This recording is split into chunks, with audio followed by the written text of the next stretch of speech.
If you have made it this far, if these words have found their way to your ears, I want you to know something. It was not by chance. Consider this moment the answer to a question you may not have even known you were asking. It is the echo of a forgotten truth that resonates within you, a whisper on the wind of the universe that has finally captured your attention. Your soul has brought you to this place.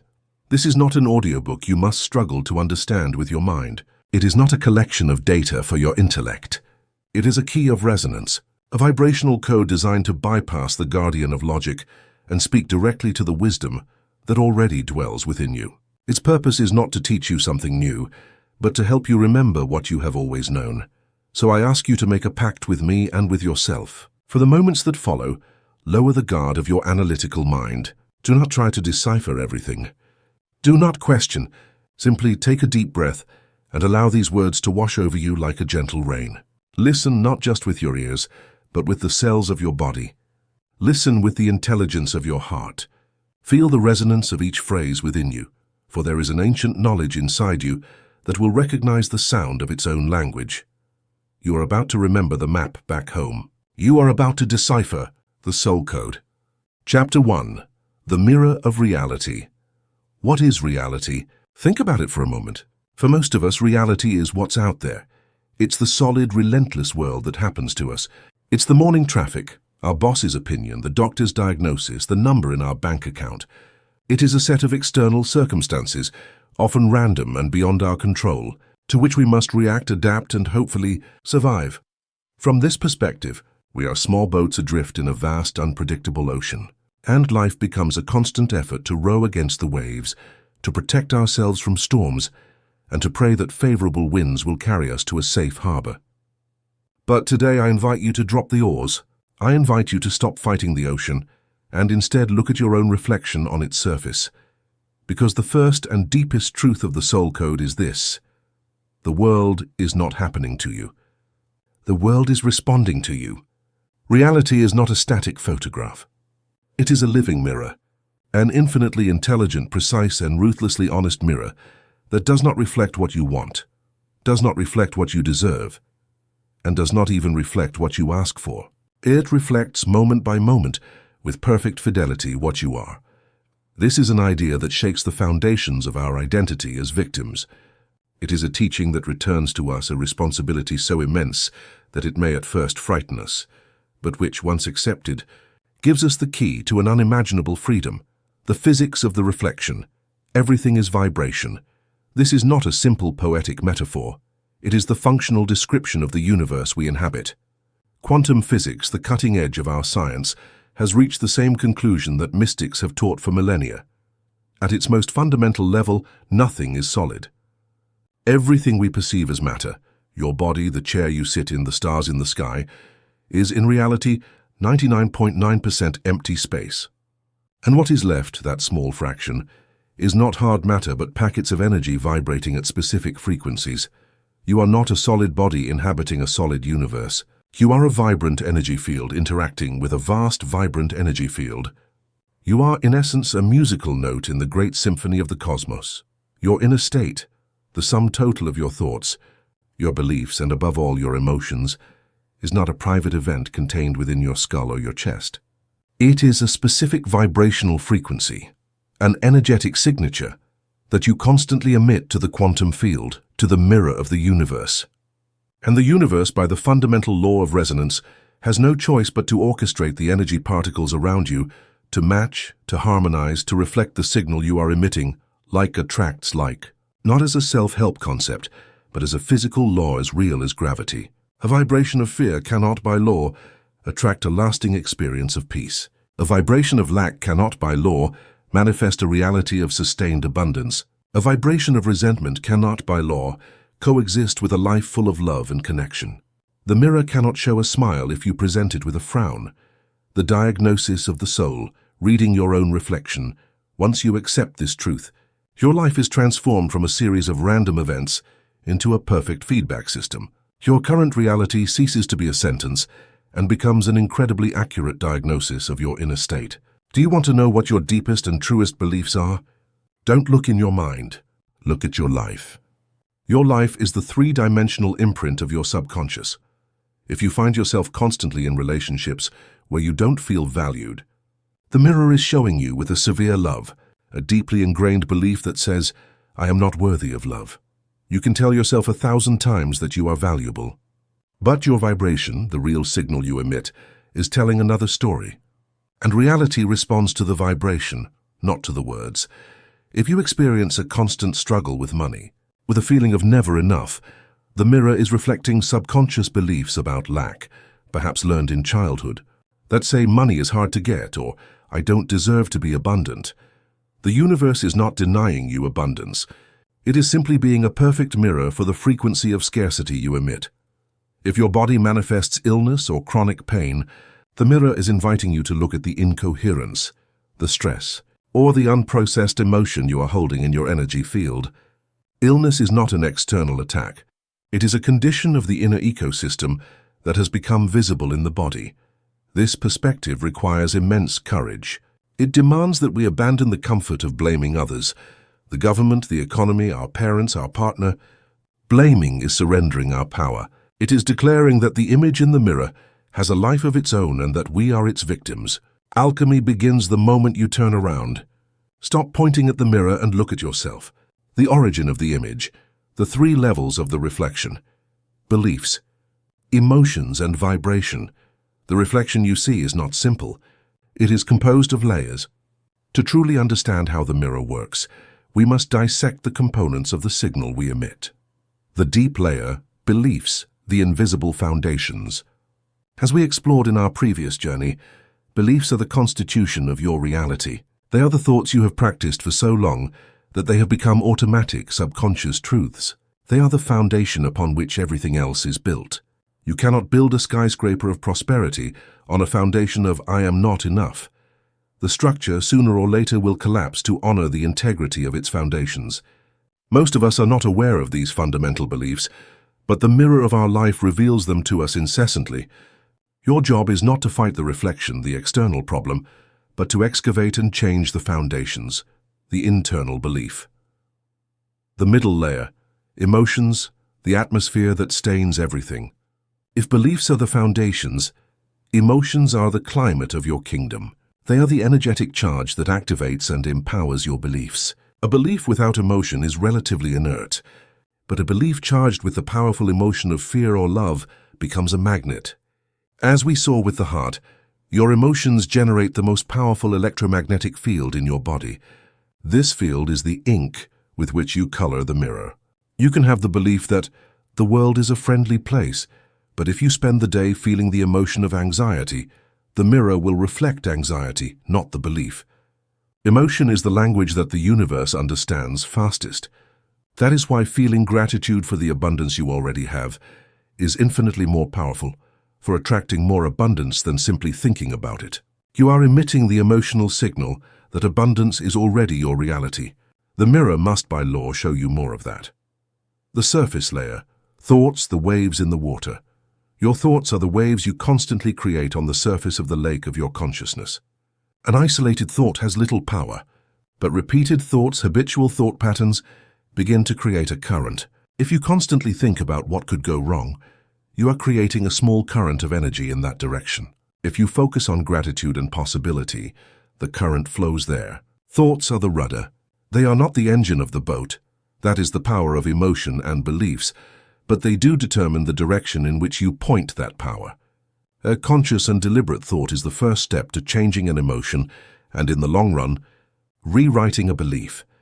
Most people try to change their lives on the most superficial level, that of thoughts, through empty affirmations.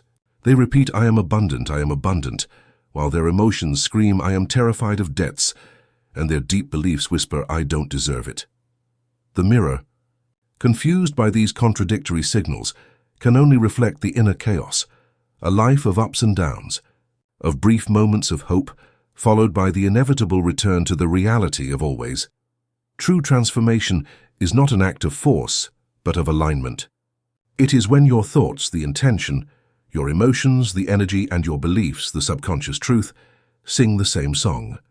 When these 3 layers are in harmony, you emit a clear, coherent, and powerful signal, and the mirror of the universe. Without exception, without delay and without judgment, will reflect back to you a reality that corresponds perfectly with that new and beautiful symphony. This is where the real art begins. And like all great art, it requires not only understanding but practice, patience, and a deep mastery of one's own tools. Because as soon as you decide to consciously change the image in the mirror, you will encounter three powerful illusions, three threshold guardians designed to test the sincerity of your intention. The guardians of the reflection, why it's so hard to change. The guardian of the past, energetic momentum. The first challenge you will encounter is the apparent delay of the mirror. You decide today with absolute conviction to change your vibration. You focus on abundance, health, and love. But tomorrow the mirror of your reality shows you the same bank account, the same physical symptom, the same dynamics in your relationships. The logical mind, the impatient architect, shouts, "This isn't working." Here you must understand the nature of momentum. Your energy field is like an immense ocean liner. For years you have been sailing at full power in the direction of lack or illness. When you turn the rudder today, the ship does not turn instantly. Its immense weight and the force of the displaced water, your accumulated energetic past, will make it continue moving in the old direction for a while. The universe is not ignoring you. It is simply reflecting the dominant vibration that you have practiced for years. Your new vibration at first is just a whisper. To change the course of the ocean liner, you must hold the rudder firm. You must sustain the new frequency with a quiet persistence and an unshakable faith day after day, until the momentum of the new direction overcomes that of the past. Many give up here without realizing that they were only a few degrees away from completely changing their course. The guardian of identity, the ego's resistance. The second guardian is your own ego. The ego is the part of you that has built its entire identity based on the old reflection. It finds a strange comfort in familiarity, even if that familiarity is painful. The identity of the person who always struggles, the chronically ill, or the one who is unlucky in love, is a known identity. It is predictable. When you start to emit a vibration of health and wholeness, the ego panics. Changing the reflection means the death of that old identity, and the ego perceives any change as an annihilation. For that reason, it will activate all its defense mechanisms to drag you back to the familiar state. It will whisper thoughts of doubt. Who do you think you are? Remind you of past failures. Remember, this has never worked before. Or create unnecessary dramas to distract you and make you return to the old frequencies of fear and frustration. The master of the mirror learns to recognize the ego's voice not as the truth, but as the creaking of an old structure that is resisting being demolished to build a new temple. The guardian of conviction, the universe's test. The third guardian is the most subtle and powerful. Just when you have maintained your new vibration for a while, when you start to feel a real change inside you, the universe will often present you with a final test. It will show you a magnified reflection of your old pattern. If you are working on abundance, an unexpected bill may arrive. If you are cultivating peace, someone might try to provoke a conflict. It is not a punishment. It is the mirror asking you with crystalline clarity, have you really changed? Or were you just pretending? Who are you now in the face of this reflection of your old self? This is the test of embodiment. The universe gives you the opportunity to respond, not with your old patterns of fear and reaction, but with the new vibration of confidence and peace that you have been cultivating. If, faced with the unexpected bill, you maintain your calm and your faith in abundance, you have passed the test. You have shown the mirror that your new vibration is not a passing whim, but your new fundamental truth. And it is then that the old reflection fades away forever, and the new one begins to manifest with astonishing speed. The workshop of the soul artist. Practices for mastering the mirror understanding. These guardians is the first step. Now I will give you the practical tools, the brushes and chisels of the artist, so that you can begin to consciously sculpt your new reality. Practice 1. The reflection audit, the mirror journal. You cannot change what you do not see. This practice is designed to make you brutally honest about the image you are currently projecting.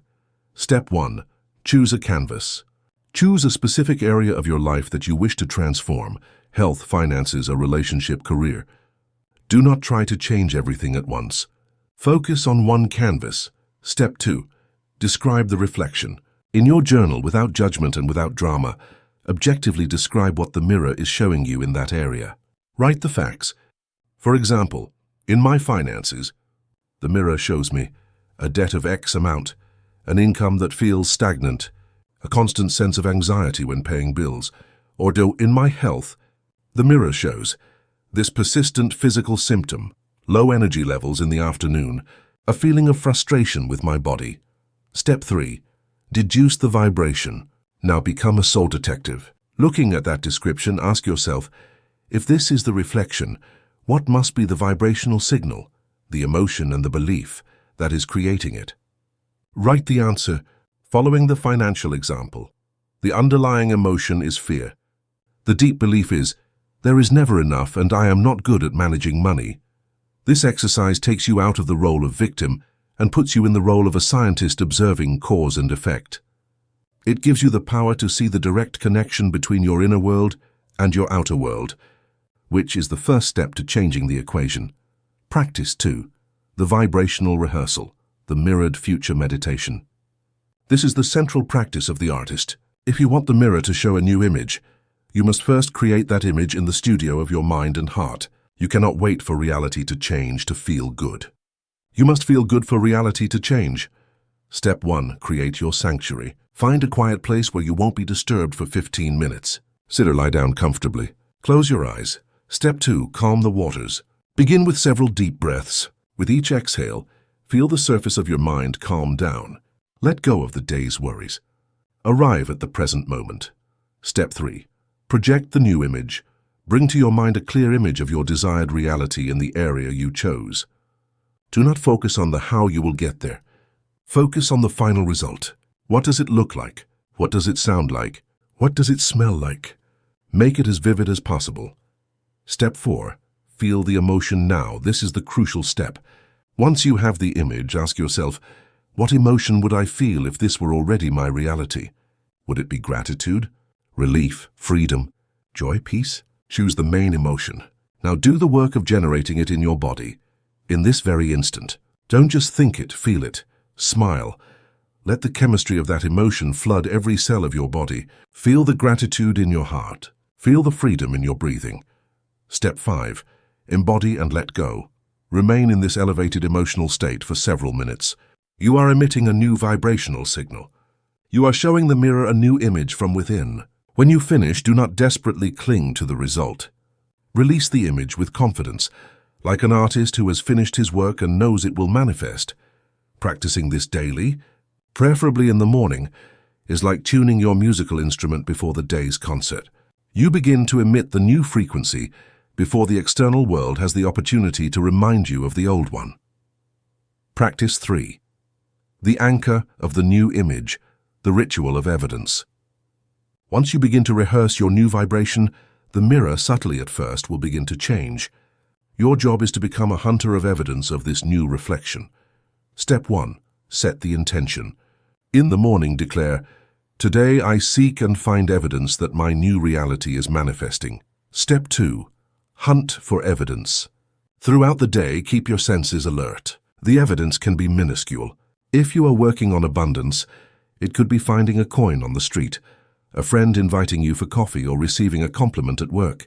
If it's health, it could be a moment of an hour without pain, an instant of vibrant energy, or simply looking in the mirror and liking what you see.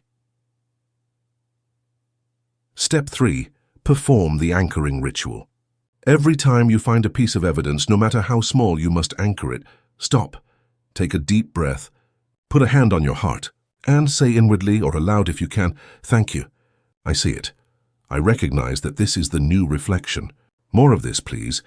This conscious ritual does 2 things. It shows the universe that you are paying attention, and it rewires your brain, the reticular activation system, to actively look for more of the same. You create a positive feedback loop that accelerates the manifestation of the new reflection.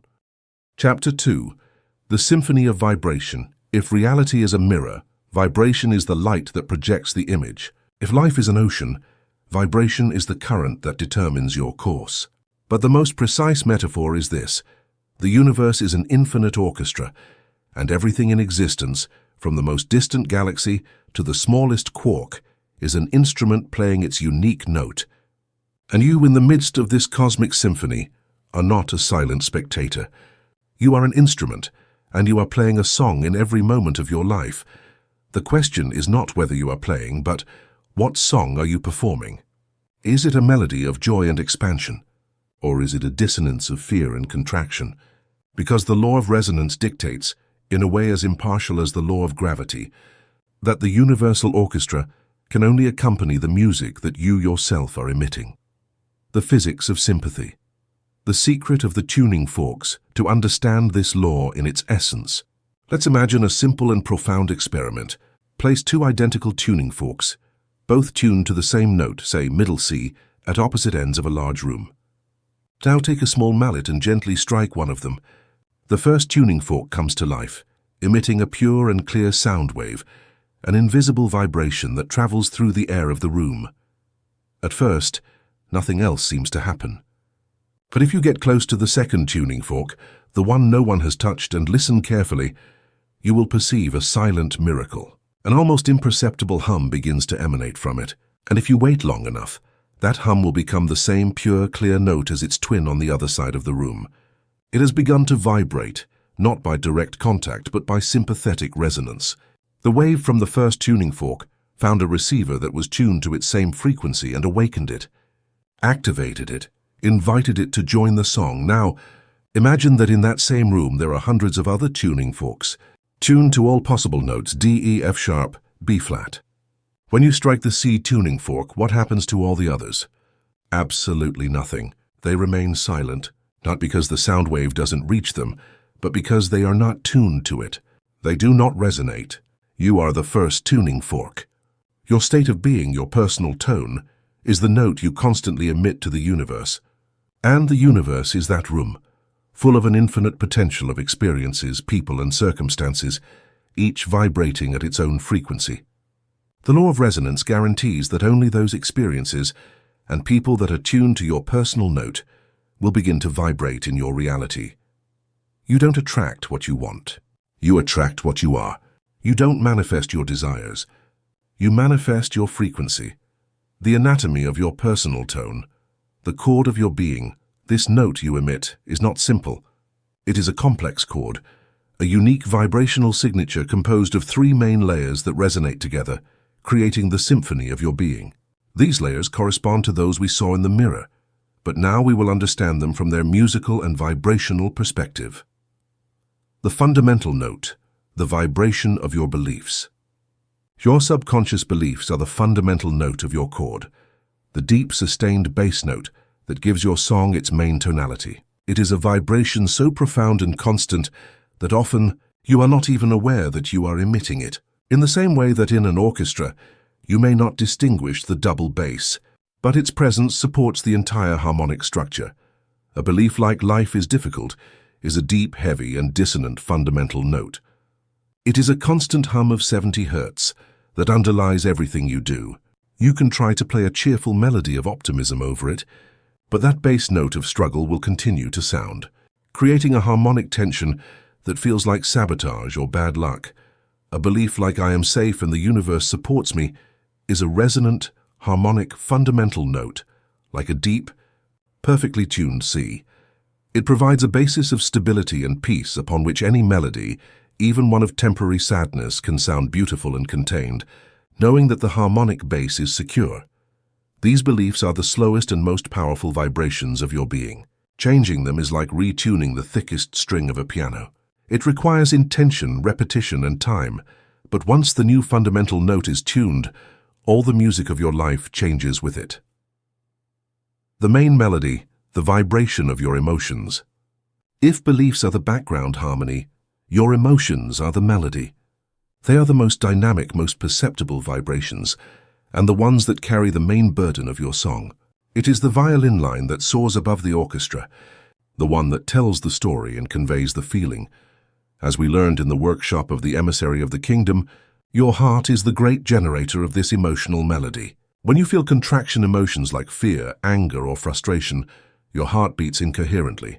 The melody you emit is erratic, shrill, and chaotic. It's like an out-of-tune violin played with a shaky bow. This is the melody that resonates with the tuning forks of conflict, of obstacles, and of drama. When you deliberately cultivate expansion emotions like gratitude, appreciation, or love, your heart enters a state of coherence. The rhythm becomes smooth, ordered, and harmonious. The melody you emit is beautiful, clear, and powerful.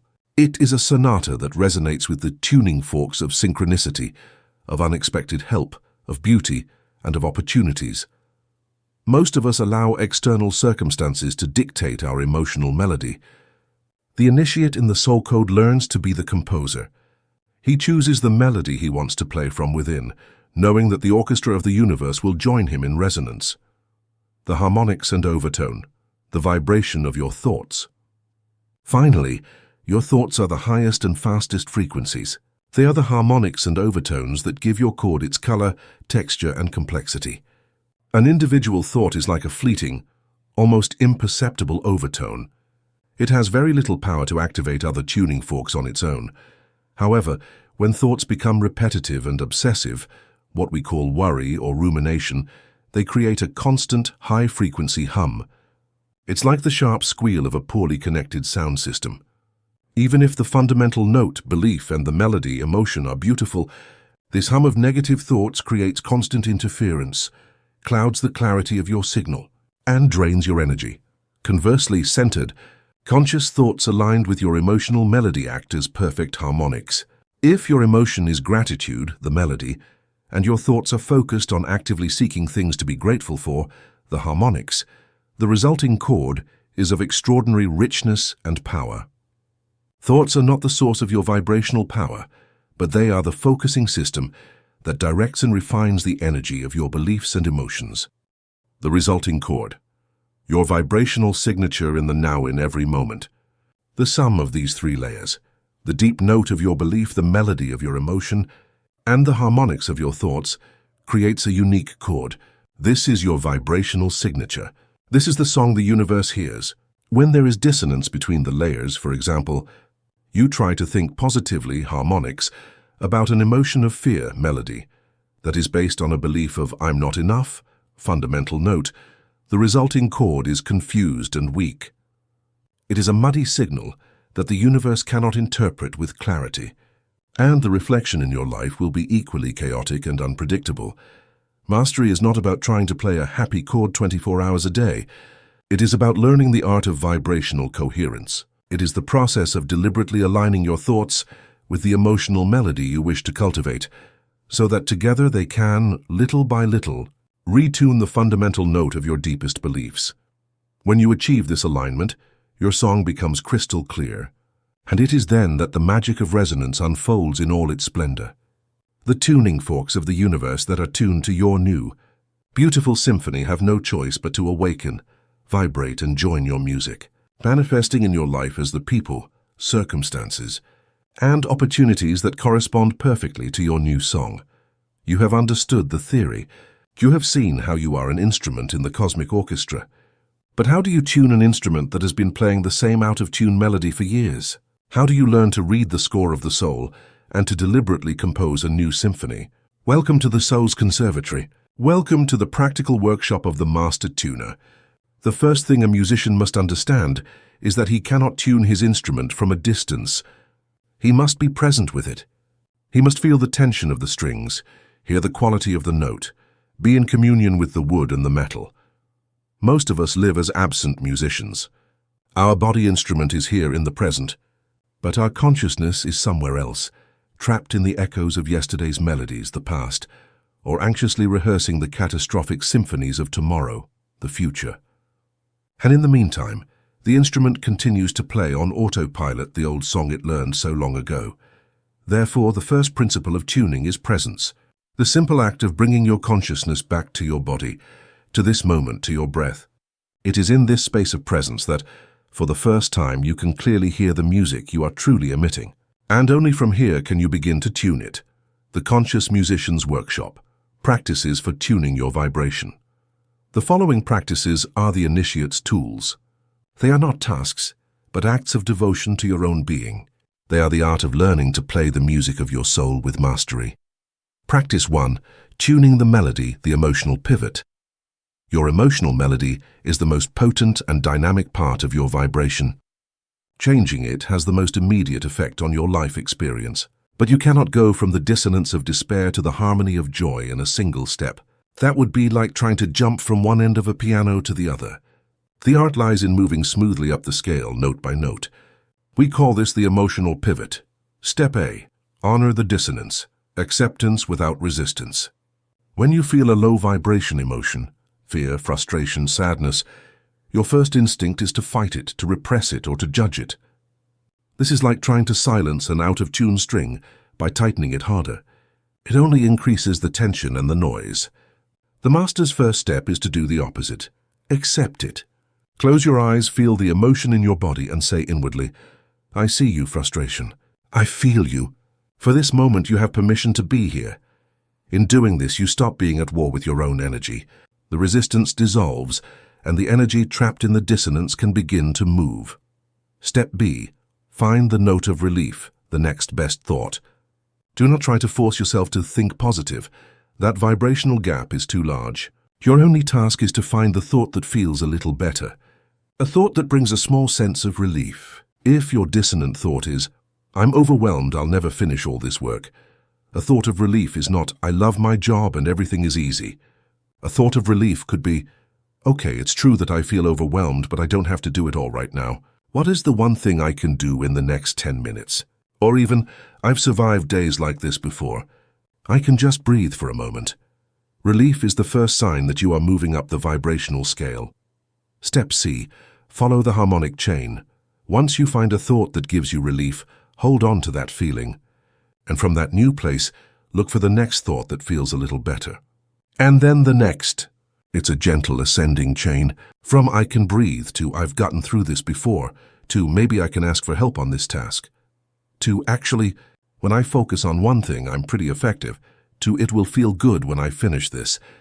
Each step is a higher note on the emotional scale, which moves you away from the paralysis of fear and closer to the power of serene action. Mastering the emotional pivot is the art of self-compassion in action. Practice 2. Refining the harmonics. Mental hygiene. Your thoughts are the harmonics that can cloud or clarify your melody. Learning to manage them is not about controlling them, but about cultivating them, like a wise gardener. Step A. Observe the weeds. Detached awareness. Throughout the day, practice observing your thoughts without identifying with them. When a negative, repetitive thought pattern, the weed, arises, simply name it. There's the thought of I'm not enough again. Or interesting, the pattern of worrying about the future has returned. By naming it, you create a separation. You are not the thought. You are the consciousness that observes it. Step B. Stop watering the weeds. Withdrawal of attention. Energy flows where attention goes.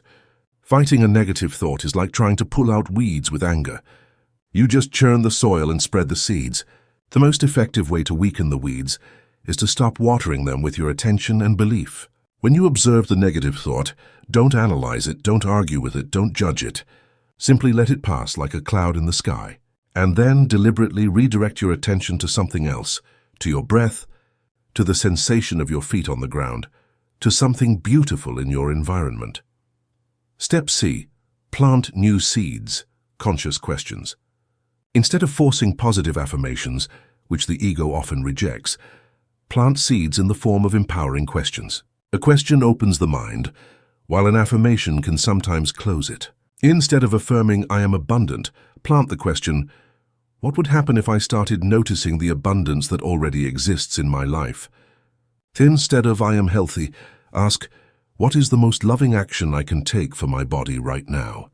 These questions are seeds that invite your mind to look for new answers and create new neural pathways, cultivating a garden of clearer, more coherent harmonics. Practice 3. Retuning the fundamental note, the decree of beliefs. This is the deepest work, the one that changes the tonality of your life. It requires the authority of the sovereign. Step A. Question the old note. Take one of the limiting beliefs you identified in the mirror journal. For example, I have to struggle for everything I get. Write it down. Now become a compassionate detective. Ask yourself, Is this belief 100% true in all circumstances and forever? Can I find a single exception in my life, a time when something good came easily? By finding even a small exception, you prove that the belief is not an absolute law, but just an old story. Step B. Compose the new score. Now, deliberately write your new belief, your new fundamental note. It doesn't have to be the opposite. It has to be something that feels expansive and believable to you. Moving from life is a struggle. A new note could be, I am open to receiving ease and grace in my life, or the universe conspires in my favor. Step C. Rehearse the new note. A belief is a thought that has been practiced. Now you must rehearse your new fundamental note until it becomes automatic. How? With the vibrational rehearsal. Every day in your meditation, feel what it would feel like to live from this new belief. Feel the ease. Feel the support. Embody the emotion of your new truth. With the ritual of evidence, become a hunter of evidence that supports your new belief. Every time something comes to you with ease, every time you feel support, perform the anchoring ritual. Thank you, I see it. This is my new reality. Chapter 3. The Cosmic Alphabet. The universe is not a silent, indifferent void that passively receives your vibrations. It is a field of infinite intelligence, a vast living consciousness that is constantly responding to you. It sends you signals, offers you guidance, whispers secrets, and confirms that your new song is being heard. But it does not use the language of words, which is the language of the mental architect. It uses a much older, more subtle and deeper language, a language that bypasses logic and speaks directly to the soul. Welcome, initiate to the study of the cosmic alphabet. This is the hidden language of creation, woven into the tapestry of your daily life. It is a language of patterns, of symbols, of echoes, and of coincidences so pregnant with meaning that they take your breath away. Learning to read this alphabet is to go from walking blindly through the world to following an illuminated treasure map, where each step reveals to you that you are not alone, but are being guided in every moment. The first letter of the alphabet, synchronicity. The first and most eloquent letter of this language is what the brilliant psychologist Carl Jung called synchronicity. Jung defined it as a meaningful coincidence, an event in the external world that aligns in a causal but deeply meaningful way with an internal state, a thought, a question, a feeling. Let's differentiate this from a simple coincidence. If you think of a friend you haven't seen in 10 years, and a week later you run into them in another city, that's an interesting coincidence. But if you are wrestling with a crucial life decision, you silently ask yourself, should I take this new job? As at that precise instant, you look up and a truck passes in front of you with the word forward, written in giant letters. That is not a coincidence. That is the universe speaking to you. That is synchronicity. Synchronicity is the tangible evidence that the mirror of reality is not static, but interactive. It is the echo that returns to you, confirming that your question has been heard. It is the physical proof that the law of resonance is in full operation.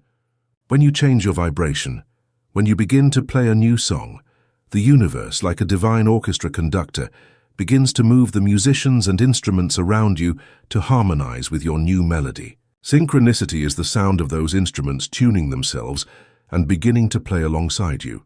They are the tuning forks of the real world that are activated in resonance with your new frequency. The grammar of synchronicity, how the universe speaks to you, this language is not random. It has its own grammar, its own forms of expression. Recognizing these forms is the first step to becoming fluent in the conversation. The echo of confirmation. This is the most common form of synchronicity and often the first that people begin to notice. You are thinking about a very specific topic, perhaps an abstract concept like integrity or an uncommon word, and suddenly in the next few hours, that same word appears everywhere, on the radio, on a billboard, in a conversation you overhear. Or maybe you're thinking about moving to a distant city, and suddenly you see documentaries about it. You meet someone who just arrived from there, and a friend tags you in a photo of that same place. The mental architect will try to dismiss this as confirmation bias, saying that you are simply paying more attention. And in part that is true. But the question is, why is your attention being guided to notice precisely that at that precise moment? The echo of confirmation is the universe giving you a gentle pat on the shoulder and whispering, "I hear you. You are focused. Keep going. You are on the right frequency." The unexpected messenger. This is one of the most magical forms of synchronicity. You are stuck on a problem, desperately looking for a solution or a piece of information. You've searched the internet, you've asked your friends, and nothing. Finally, you give up. You release the question to the universe.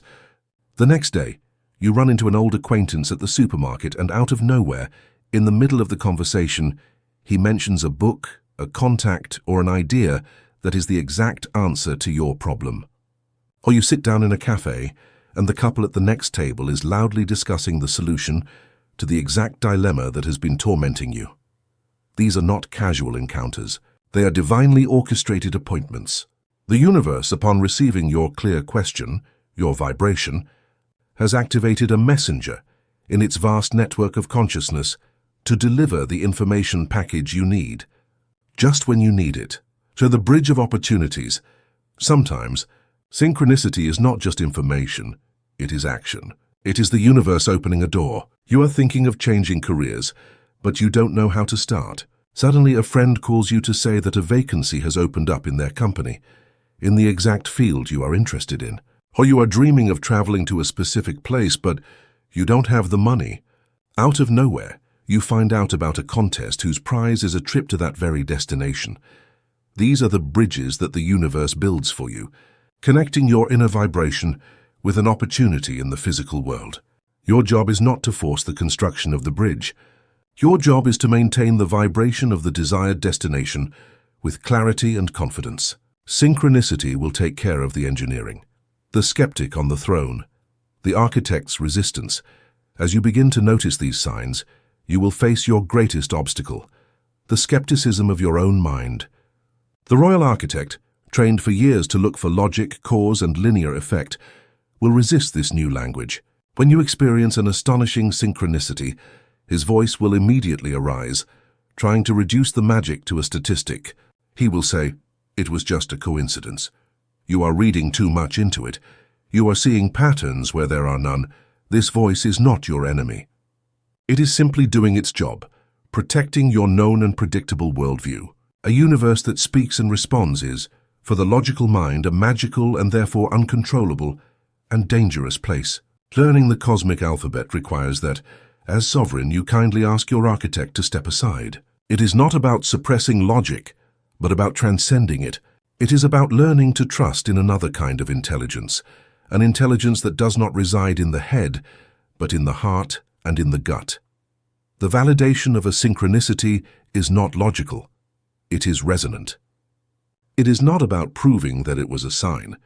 It is about feeling it. When a real synchronicity occurs, you feel a shiver, a sense of awe, an inner certainty that needs no explanation. It is your soul recognizing its own language. It is the guardian of the earth, your intuition telling you, pay attention. This is important. Your job is to learn to honor that feeling above the protests of the inner skeptic. You have been introduced to the conversation. You have learned to recognize the first and most common of its letters, the dance of synchronicity. You have understood that these events are not accidents, but the harmonious response of the universe to the music of your soul. But synchronicity is only the beginning. The universe has even deeper, older, and more symbolic forms of communication. It uses a language of archetypes and numerical vibrations that have been studied by sages for eons. The second letter of the alphabet. The language of symbols. A symbol is not a simple image. It is a vibrational key. It is a portal that contains an immense amount of information, energy, and wisdom in a compact and non-linear form. The mental architect can analyze a symbol, but never capture its totality. The symbol is designed to bypass logic and deliver its message directly to the memory of your soul. They are the hieroglyphs of your subconscious and the native language of your dreams. The theater of dreams, the main place where the universe speaks to you in symbols, is the realm of dreams.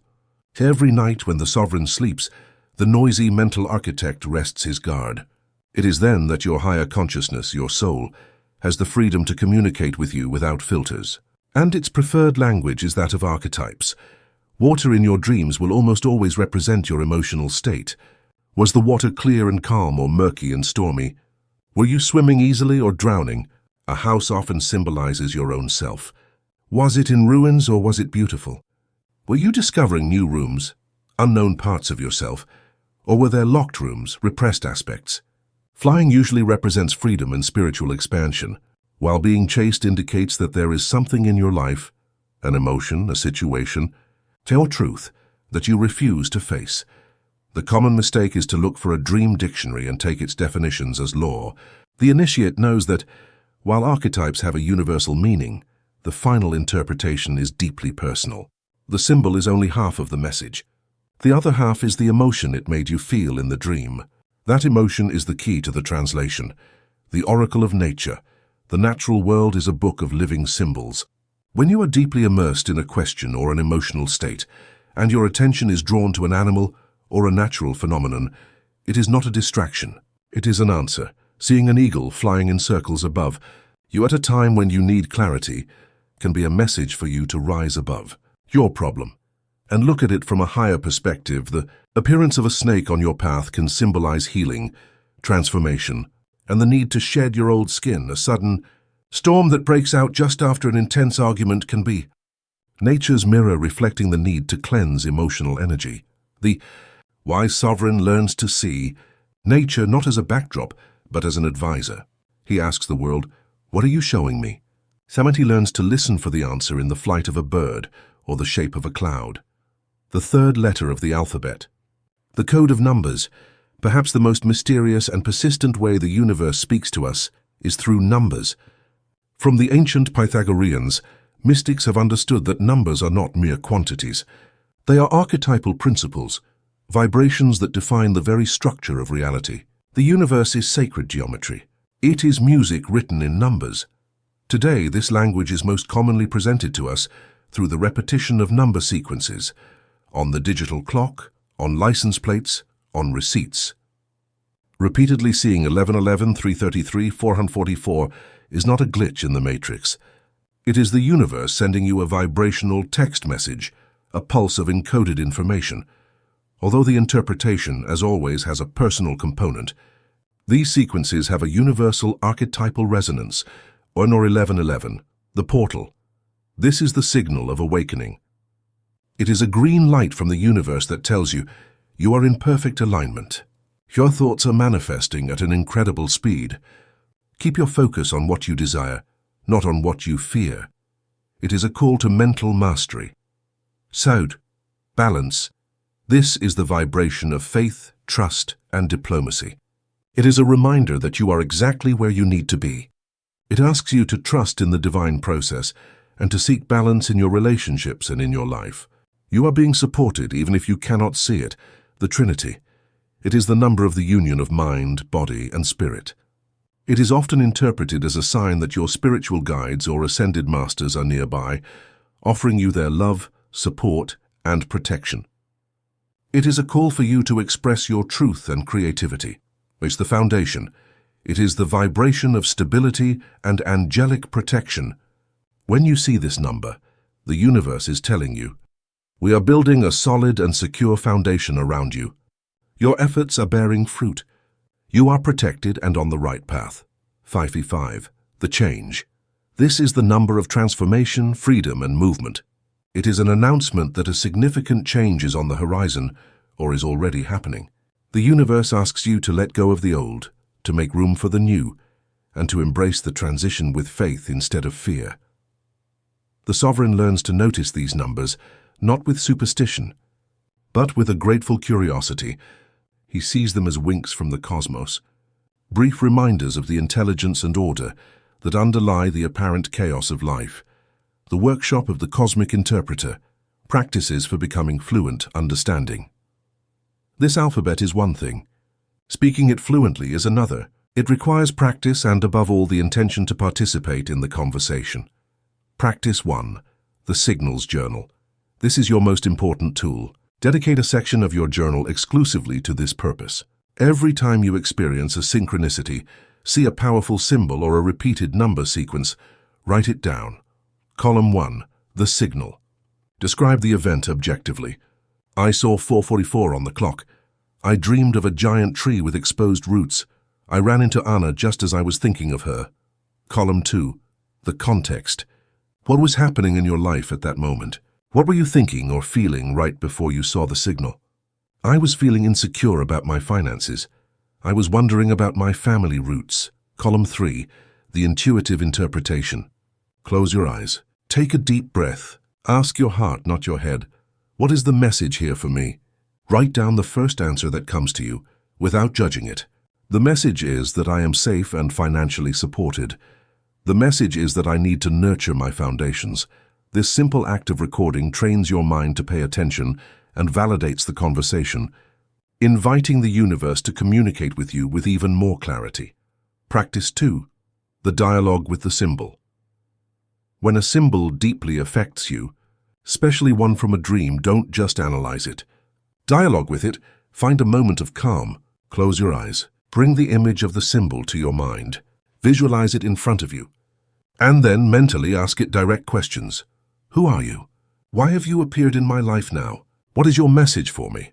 Don't look for an answer in words. Simply remain open and receptive.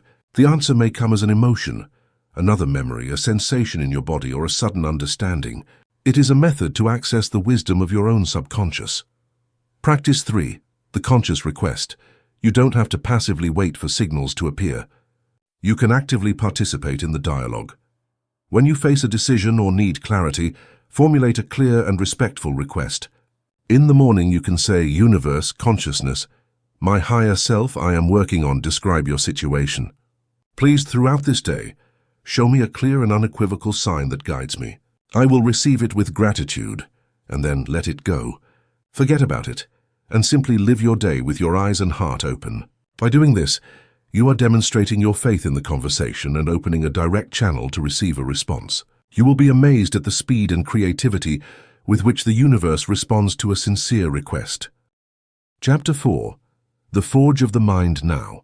We delve into the throne room, the control tower, the workshop of the great royal architect. We return to the mind, but not the mind we have known until now. The reactive mind, the worried mind, the mind hijacked by the fear of survival. We return to awaken the mind in its highest and most forgotten function, that of being the sacred forge, where the formless energy of pure potential is molded and turned into the architectural blueprint of reality. This chapter is dedicated to the most intimate and formidable power you possess, the power of your thought and your imagination, the energetic chisel, the true nature of thought. In our materialistic view of the world, we have reduced thought to a mere electrochemical byproduct of the brain, a ghostly echo in the skull with no real substance or power beyond it. But this is the greatest of illusions, the one that has kept us prisoners of a reality we believe we cannot change. The truth is this: a thought is not something you simply have. It is something you do, and it is something you emit. Each thought is a pulse of energy, a specific and measurable vibration. It is not a shadow, it is a force. It is an energetic chisel that, with each strike, sculpts the quantum field around you. A single thought is a light, almost imperceptible tap. But a sustained, focused, and repeated thought becomes a powerful hammer that begins to give form to the formless matter of reality. Think about the biological process. When you have a thought, your brain immediately releases specific chemicals, neuropeptides, that travel to every cell in your body. These substances are the language that translates the energy of your thought into the biology of your body. A thought of gratitude bathes your cells in healing chemistry. A thought of resentment floods them with stress hormones. Thought becomes emotion. Emotion becomes vibration. And vibration, as you know, is the signal that the mirror of reality is forced to reflect. Most of humanity lives at the mercy of their automatic thinking, a chaotic current of judgments, fears, and memories that flow without control like a river without a bed. This current of unconscious thought is what has sculpted the reality you know until now. But the initiate learns to go from being dragged by the river to becoming the engineer who builds dams and channels. Directing the power of the water with a conscious intention, he learns the fundamental difference between reactive thinking and using thought as the most powerful creative tool in the universe, the soul's workshop. Imagination as a quantum simulator. And what is the place where thought is refined, focused, and turned into a directed force? That place is the sacred workshop of the soul, the faculty that the ancients called the sense of the gods. That place is your imagination. We have been taught to distrust imagination, to relegate it to the corner of childish fantasy or useless daydreaming. Be realistic, they told us. Stop daydreaming.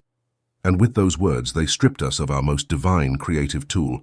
Imagination is not an escapist fantasy. It is the quantum simulator of consciousness. It is the ability to experience a reality within you before it manifests externally. It is the workshop where you build the energetic prototype of your future. The greatest mystics and the most brilliant scientists have understood this secret. The mystic Neville Goddard taught it as the art of assuming the feeling of the wish fulfilled. Albert Einstein declared that imagination is more important than knowledge. Why? Because knowledge is limited to what already is. Imagination is the portal to everything that could be. And here's why it works with scientific precision. Your brain and your nervous system do not distinguish between a vividly imagined experience and a real experience in the physical world. If you close your eyes right now and remember in great detail the last time you bit into a lemon, visualize its bright yellow color, feel its texture in your hand, bring it to your nose and smell its citrus aroma, and then imagine biting into it and feeling the acidic juice exploding in your mouth. It is almost certain that your mouth will begin to salivate. Your body is not reacting to the physical lemon, which doesn't exist. It is reacting to the image and the sensation you have created in the forge of your mind. Your body doesn't know the difference. It produces the exact chemistry corresponding to the imagined experience. Now expand this principle. If every day in a state of deep relaxation, you vividly imagine your body healthy and full of energy, feeling the joy and gratitude of that vitality, your brain begins to reconfigure itself. New synapses are created. You release the chemistry of healing. Your body begins to receive a new set of biochemical instructions. You are literally becoming the healthy person before the physical evidence fully manifests. You are creating a new state of being, and that new state emits a new vibrational signature. In the same way, if you imagine your life of abundance, feeling the emotion of financial freedom and security, your body produces the chemistry of wholeness. You stop living in the biochemistry of survival and lack, and from this new state of being, you begin to make new decisions, to perceive new opportunities and to emit a signal that, by the law of resonance, must attract a corresponding reflection. Imagination is the bridge between worlds. It is the place where thought and emotion marry to give birth to a new vibration. The architectural blueprint. From vague vision to precise design, the universe responds to clarity. A vague and confused vibrational signal can only attract a vague and confused reflection. A desire like "I want to be happy" is like walking into a restaurant and telling the waiter, "I want food, it's too imprecise." The forge of the mind is where you transform vague desire into a clear and detailed architectural blueprint. It is not about obsessively controlling every small detail of how it will manifest. It is about defining with crystalline clarity the what, and above all, the feeling of the final outcome. The vague vision. I want a new house. The architectural blueprint. You close your eyes. Now you imagine waking up in that house. What do you see out the window? Is it a garden, the sea, the city? What is the morning light like entering the room? What sounds do you hear? The singing of birds, the silence of the mountains. What do you smell? The smell of fresh coffee, of wet grass? And most importantly, how do you feel in that space? Do you feel a profound peace, an expansive joy, a sense of security and home? That feeling is the most crucial component of your blueprint. It is the energetic signature of your wish fulfilled. The initiate learns to spend time in his forge every day, not as an act of desperation, but as an act of joyful creation. He becomes the architect who delights in reviewing his blueprints, who walks through the rooms of his future creation, feeling every detail as if it were already real. He is not waiting for his creation to manifest. He is living it in the only place where creation always begins, in the workshop of his own magnificent imagination. You have been reintroduced to the power of your own mind. You have understood that it is not a cage of repetitive thoughts, but a forge of divine creation. You understand that your imagination is not a fantasy, but the workshop where the energetic prototypes of your future are designed. This work, The art of forging reality requires two qualities of the master craftsman: fire and rhythm. Fire is the intensity of your emotion, the passion that heats the metal until it is malleable. Rhythm is the consistency of your practice, the deliberate and repeated strikes that shape the metal day after day. Now I will give you the hammers and anvils. These are the sacred techniques of the cosmic blacksmith. The blacksmith's tools: forging reality with intention. First tool, the hammer of sensory immersion. This is the central practice of forging, the evolution of the meditation we learned in the previous chapter. It's not enough to think about your desire. You must live it, breathe it, and embody it in the workshop of your imagination with such a degree of realism that your body forgets that it has not yet manifested in the outside world. The process. In your sanctuary of stillness, once you have calmed the waters of your mind, do not just bring the image of your wish fulfilled. Immerse yourself in it with all your senses. Become a method actor in the movie of your new reality. Sight. Don't just see the image, notice the details. The colors, the shadows, the light. If it's a loving relationship, don't just see the person. Observe the sparkle in their eyes, the color of the clothes they are wearing. Hearing. What sounds are in your scene? Is it the sound of the keys to your new car? The laughter of your healthy children? The words, "Congratulations, the position is yours"? Or is it the deep silence of inner peace? Listen to it, touch. This is immensely powerful. What do you feel on your skin? The warmth of the sun on your dream vacation, the hug of a loved one, the texture of the deed to your house. Feel the steering wheel of your new car in your hands. Smell and taste. Are there any smells or tastes? The smell of salt from the sea from your balcony. The taste of the celebration dinner. These senses are deeply linked to memory and emotion, and they make the scene undeniably real for your brain. The celebration loop. You don't need to create an hour-long movie. Choose a short, powerful scene that represents the wish already fulfilled. Ideally, a celebration scene. The 10 seconds after receiving the good news. The moment you exhale with a feeling of "I did it." It is done. Repeat this 10-second loop over and over and over in your mind until the emotion of gratitude, joy, and relief becomes the dominant sensation in your body. That feeling is the fire that heats the metal. Second tool, the anvil of emotional anchoring. The work in the forge is intense, but daily life can cool the metal quickly. Old thought patterns, news, stressful interactions, everything can pull you out of your new vibration. The anvil is the tool that allows you to maintain the shape of your creation throughout the day. The technique. During your practice of sensory immersion, at the moment when the emotion of your wish fulfilled is at its peak, create an anchor. An anchor is a unique and discrete physical or mental stimulus that you associate with that elevated emotional state. Physical anchor. It can be the gesture of gently joining your thumb and index finger, pressing a specific point on your wrist, or placing a hand over your heart. Mental anchor. It can be a single word that you repeat internally, such as done, gratitude, or freedom. The application. Choose your anchor and practice it every day at the peak of your meditation. You are creating a direct neurological connection between the anchor and the emotional state. Then, throughout your day, every time you feel doubt, fear, or stress beginning to cool your energy, discreetly activate your anchor. Touch your fingers. Whisper your word. You don't have to visualize the entire scene again. The simple act of using the anchor will trigger a fraction of that high vibration biochemistry in your body, helping you to recalibrate your frequency and keep the metal hot. Third tool, the tempering of inspired action. A blacksmith knows that after heating and hammering the metal, he must temper it in water to fix its new shape.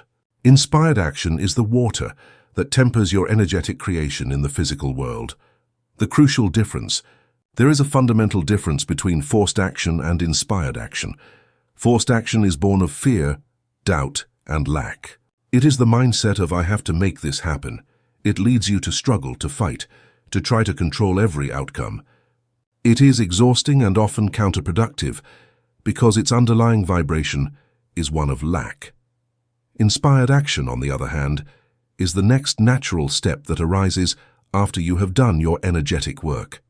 It does not feel like an effort.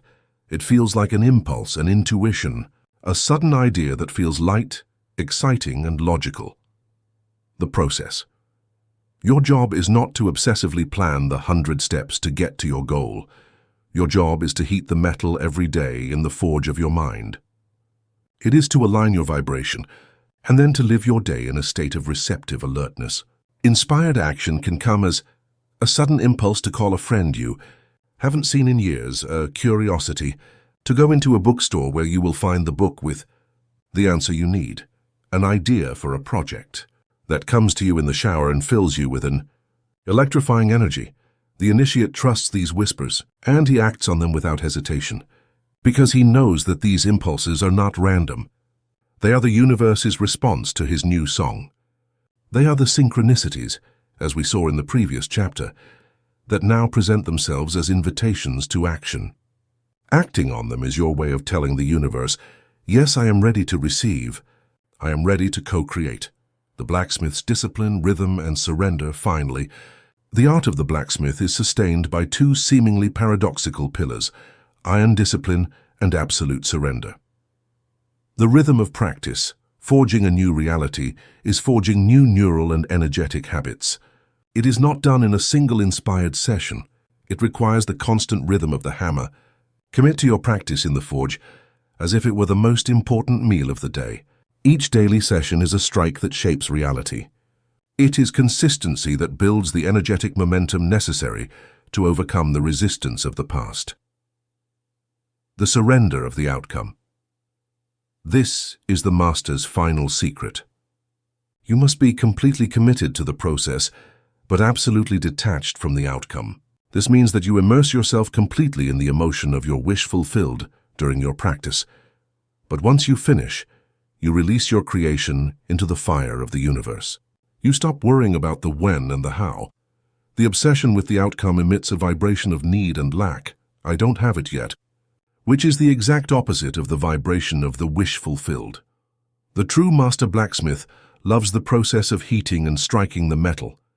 He falls in love with the dance of creation, and then he trusts that the laws of metallurgy, the laws of the universe, will inevitably produce the result. Forge your vision with passion, and then hand over the result to the cosmos with a serene faith. Chapter 5. The Throne of Wisdom. For centuries of rationalism, we have made the mistake of seeing the heart as a sentimental organ, a poetic muscle, but ultimately subordinate to the cold logic of the brain in the head. We have relegated it to the role of a glorified pump, responsible for circulation, but not for cognition. Cutting-edge science, in an act of profound humility, is now rediscovering the wisdom that ancestral traditions never forgot. Through the field of neurocardiology, we are confirming that the human heart possesses its own intrinsic nervous system, a neural network so complex and sophisticated, composed of more than 40,000 neurons, that it has been rightly nicknamed the little brain of the heart. This cardiac brain is not a simple relay station. It can feel, process information, learn and remember independently. Think about it. Your heart learns, it remembers, it feels. And what is more revolutionary? The communication between the brain and the heart is a two-way highway, but the traffic is overwhelmingly denser in one direction. The heart sends exponentially more information to the brain in the head than it receives from it. Your mental architect, who believes he is in charge, in reality spends most of the day reacting to and rationalizing the signals his heart sends him. Feeling intuition. The gut feeling is not an echo of a thought. Often it is the thought that is a delayed echo of a feeling that the heart perceived first. The heart is the barometer of the soul, constantly informing the mind about the true climate of the kingdom, the soul's magnet, the heart's magnetic field. But the heart's true sovereignty does not reside in its neural intelligence, but in its energetic power. This is where the initiate in the soul code discovers the secret that unites intention with manifestation. Science, through institutes like HeartMath, has precisely measured the energy fields generated by the human body, and its discoveries are astonishing. The heart's electrical field is approximately 60 times greater in electrical amplitude and its magnetic field. The force of attraction is up to 5,000 times more powerful than that generated by the brain. Let that figure resonate in your being. 5,000 times more powerful. If focused thought in your mind is the electrical spark, feeling in your heart is the magnetic furnace. If your thought is the arrow you shoot, your heart's field is the bow that gives it its power and range. This field is not contained within your chest. It radiates in all directions, creating a toroidal energy field that extends several meters around you. This is your true field of attraction. It is the energetic signature that the universe reads with the greatest clarity. It is the magnet of your soul. When you interact with the world, people do not respond first to your words or your thoughts. They respond on a subconscious and energetic level to the quality of your heart's field. This field is what creates the atmosphere around you, the feeling you leave in a room. It is what attracts or repels opportunities, people, and circumstances. You can repeat an affirmation in your mind 1,000 times, but if your heart emits a field of doubt or fear, the universe will respond to the field, not the affirmation. The heart's vibration always overrides that of thought. That is why the work in the forge of the mind, however powerful it may be, is incomplete if it is not combined with the work on the throne of wisdom. Coherence versus incoherence. The quality of your attraction. The power of this magnet is not constant. Its strength and effectiveness depend on the quality of the signal it emits, a state that science calls heart coherence. The weak magnet, the state of incoherence. When you experience contraction and survival emotions, stress, frustration, anger, fear, worry, envy, your heart rhythm becomes chaotic, irregular, and disordered. This is called incoherence. The magnetic field that your heart emits in this state is equally chaotic, weak, and disorganized. It is like a magnet full of static, a noisy transmitter. In this state, your power of attraction is almost zero. Worse yet, the signal of chaos that you emit attracts by the law of resonance more chaotic circumstances, more reasons to feel stress and frustration. It is a feedback loop that keeps you trapped in a reality of struggle and survival. The supermagnet, the state of coherence, when, on the other hand, you deliberately cultivate elevated and expansive emotions, appreciation, gratitude, compassion, love, awe, your heart rhythm changes drastically. It becomes smooth, ordered, and harmonious like a perfect sine wave. This is heart coherence. In this state, the magnetic field that your heart emits becomes immensely powerful, ordered, and penetrating. It is a supermagnet. It is a clear and focused laser signal. This coherent signal is what has the power to attract the experiences, people, and synchronicities that correspond to its harmony. Herein lies the secret that unites the two previous chapters. The famous feeling of the wish fulfilled is not a mental trick. It is the act of deliberately generating the elevated emotion, gratitude, joy, relief, you would feel if your vision were already real, to thus create a coherent heart field. The mind, in the forge, creates the blueprint of the house. But it is the heart, on the throne of wisdom, that generates the magnetic field that attracts the materials and the workers to build it. Without the magnetic power of the heart, the most perfect blueprint will remain just a dream on paper. That's why manifestation born of pure mental willpower often feels like an uphill struggle. It is an attempt to build the house brick by brick with your own hands. Manifestation born of heart coherence feels like grace, like effortless flow. You are not pushing the river. You are allowing the powerful magnetic current of your heart to pull reality toward you. Now you understand. Your heart is not a sentimental pump. It is the radiant sun at the center of your being, the throne of your wisdom, and a magnet thousands of times more powerful than your mind. The fundamental question for a conscious creator is no longer, what should I think? But how can I feel? How do you deliberately move from the chaotic incoherence of stress to the magnetic superpower of coherence? How do you learn to light this inner sun at will, regardless of external circumstances? Welcome to the art of emotional alchemy. It is not about controlling, suppressing, or pretending your emotions. It is about learning to cultivate them. It is about becoming the gardener of your heart. And every wise gardener knows that before he can plant new flowers, he must prepare the soil. And the tool for preparing the soil of your heart is your own sacred breath. The bridge to the heart. The power of conscious breathing. Breathing is the bridge between your worlds. It is the only system in your body that operates both automatically and voluntarily. You can forget about it and it will keep working, but you can also take the reins at any time. And in this dual power lies its magic. The rhythm of your breath and the rhythm of your heart are inextricably linked in an intimate dance. A short, erratic and shallow breath, the breath of stress, sends an alarm signal to the heart, forcing it into an incoherent rhythm. A slow, deep and rhythmic breath sends it a signal of safety, gently inviting it to enter the harmonious flow of coherence. Your breath is the reins with which, as sovereign, you can guide your heart to go from the scared gallop of fear to the serene and powerful pace of peace. The alchemical workshop of the heart, practices for activating your inner sun now. We will sit together on the throne of wisdom, not as a concept but as a practice. These techniques, when cultivated daily, will become your greatest power. Practice 1. The coherent heart breath, the basic tuning. This is the fundamental technique, the gateway to the state of coherence. It is the first step to calming the storm and creating the space for a new emotion. Step A. The focus on the throne. Sit in a comfortable but dignified posture, with your back straight. Close your eyes. Now withdraw your mind's attention, which normally resides in the head, and gently lower it to the center of your chest, to the physical space that your heart occupies. Don't think about your heart. Feel that space. Imagine that all your consciousness now resides in that center. Step B, the rhythmic breath. Without forcing, begin to breathe a little more slowly and deeply than normal. Imagine that the air enters and leaves directly through the center of your chest. Now establish a balanced rhythm. Inhale slowly, counting to 5, and exhale slowly, also counting to 5. 5-second pause. Inhale 2, 3, 4, 1, 5.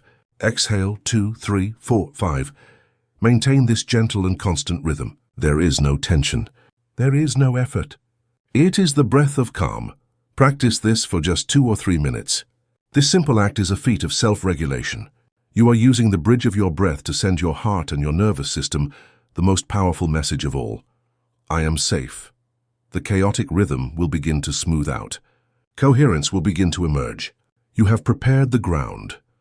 Practice 2. The magnetic evocation, charging the field.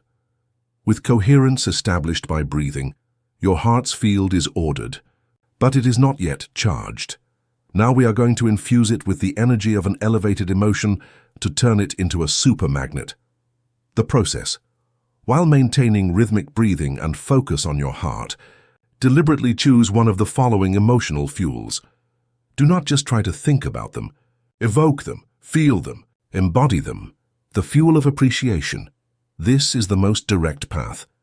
Think of something or someone in your life for whom you feel genuine appreciation.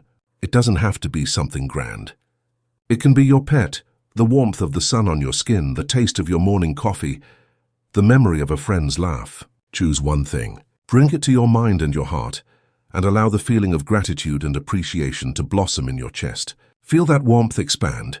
Bathe in it, the fuel of care. Bring to your mind the image of someone or something you love unconditionally. It can be your child, your partner, a close family member, or even a beautiful place in nature that moves you. From the center of your chest, actively radiate a feeling of love, care, and compassion toward them. Feel how your heart opens as you send this energy. In giving it, you generate it within yourself. The fuel of awe. Remember a time when the beauty of the world left you breathless. A starry night far from the city, the view from a mountaintop, a work of art, or a piece of music that transported you. Connect with that feeling of awe, of being part of something vast and magnificent. Feel that expansion in your chest. The charge. Once you have evoked the feeling, let go of the story or the mental image you used to get there and hold on only to the pure emotion. Sustain it, breathe it, radiate it. Bathe in that elevated frequency. Imagine that your magnetic field lights up, expands and charges with this elevated frequency. Remain in this state for several minutes. You are literally recharging the magnet of your soul. Practice 3. The daily coherence generator, integration into life. Mastery is not achieved only on the meditation cushion, but in the laboratory of daily life. The morning tuning. Before the external world has a chance to tune your instrument out, dedicate 3 to 5 minutes each morning to this practice. Sit on the edge of your bed, do the coherent heart breathing, and charge yourself with an elevated emotion. This act sets your magnetic tone for the day. You create a shield of coherence that makes you less reactive to external dramas and more attractive to positive synchronicities. It is the most important practice for moving from an accidental creator to a deliberate one. The real-time reset. Throughout the day, There will be moments when stress catches up with you. An argument, bad news, a long line. Instead of allowing incoherence to hijack your system, you have a tool. Pause even for 30 seconds. No one has to notice. Focus your attention on your heart. Take 3 slow rhythmic breaths, 5 seconds to inhale, 5 to exhale. And briefly evoke a feeling of calm or gratitude. This is your system reset. It is the act of a sovereign who refuses to allow external chaos to dictate the climate of his inner kingdom. The heart is the sun at the center of your biological solar system. Its light, its heat, its coherence determine the climate of your health and your relationships. You have learned to stop being a victim of your emotional storms and to become the wise meteorologist of your own being. Chapter 6. Fertile Silence. We have now reached the pinnacle of our training, the art that underlies all others. Because now we must ask the fundamental question: where do the architect's blueprints come from? What is the source of the music that the heart longs to play? To answer, we must journey to the simplest, most accessible, and yet most feared place for the modern mind. We must enter the temple without walls, the workshop without tools. We must learn the sacred power of non-doing, non-thinking, and non-desiring. We must immerse ourselves in the womb of creation. Welcome to the power of fertile silence, the great misunderstanding, emptiness versus wholeness.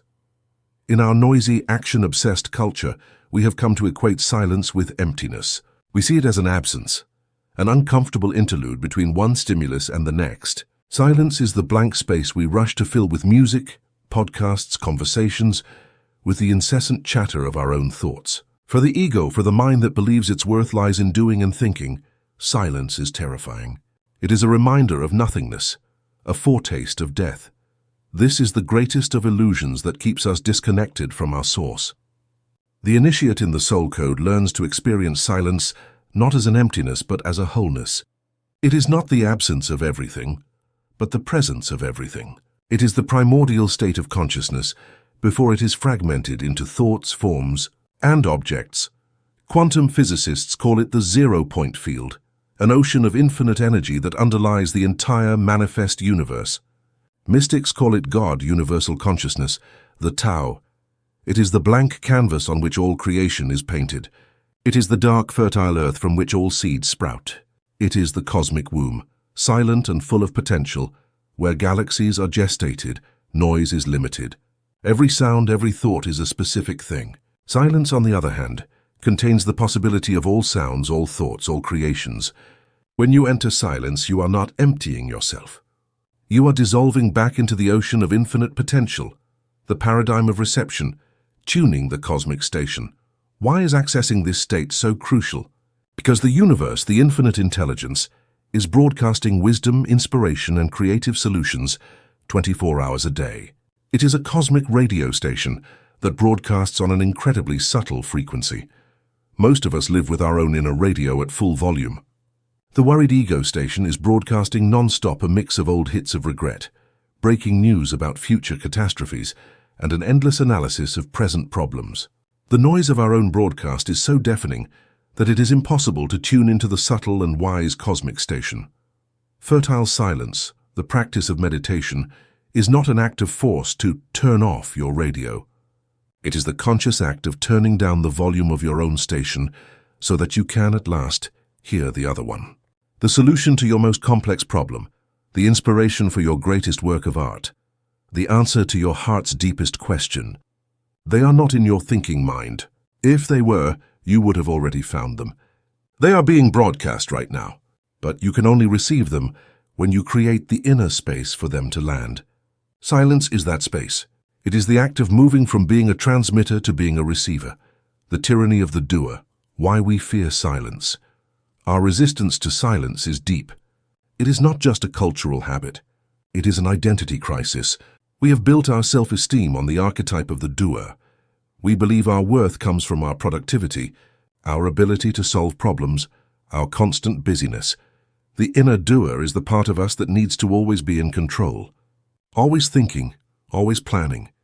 And this doer fears silence more than anything. Why? Because in silence there is nothing to do. And if there is nothing to do, the doer feels useless, threatened in its very existence. So to avoid this apparent annihilation, it keeps us perpetually distracted. It convinces us that meditating is a waste of time. It whispers that if we stop thinking, everything will fall apart. It creates an addiction to urgency and problems, because it is in the drama that it feels alive and necessary. The first step to entering fertile silence is an act of sovereign courage. It is to recognize the voice of the noise-addicted doer, thank it for its attempt to protect you, and then with loving firmness, ask it to take a break. It is to give your being permission to simply be, without the need to do anything to justify its existence. Meditation redefined. The art of listening. With this in mind, we must completely redefine what it means to meditate.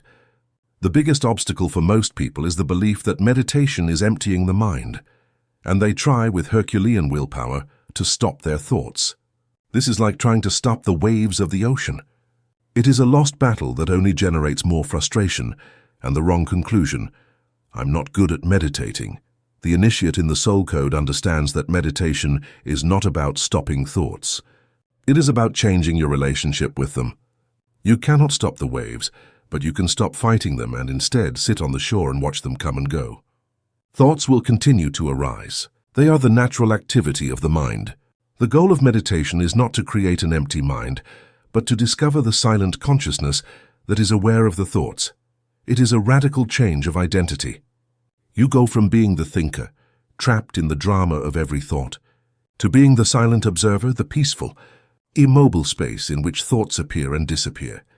Imagine you are sitting on the bank of a river. Thoughts are the objects floating in the current, leaves, branches, boats.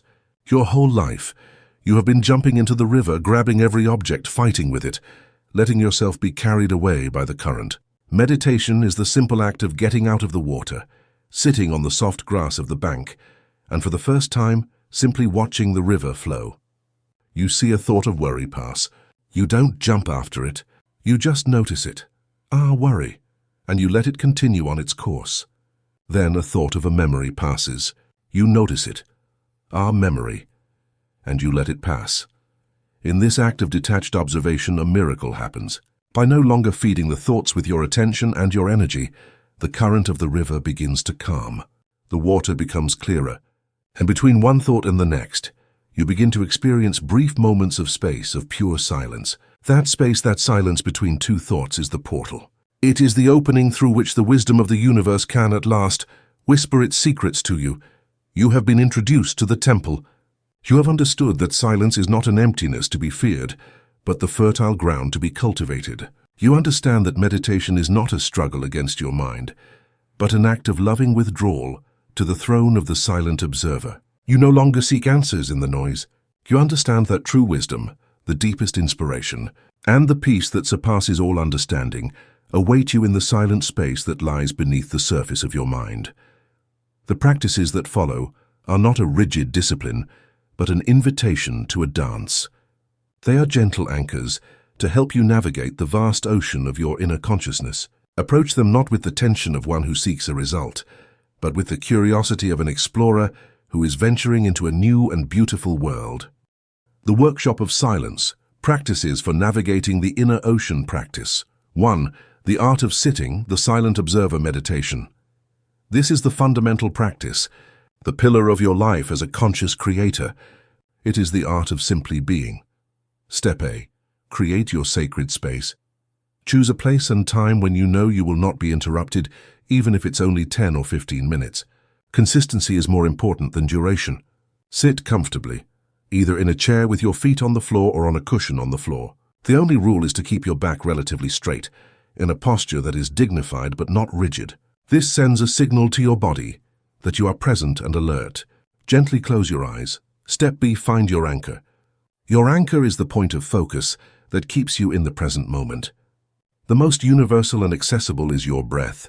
Don't try to change or control it. Simply observe it. Feel the subtle sensation of the air entering your nostrils, filling your lungs and then leaving again. Feel the gentle rise and fall of your abdomen.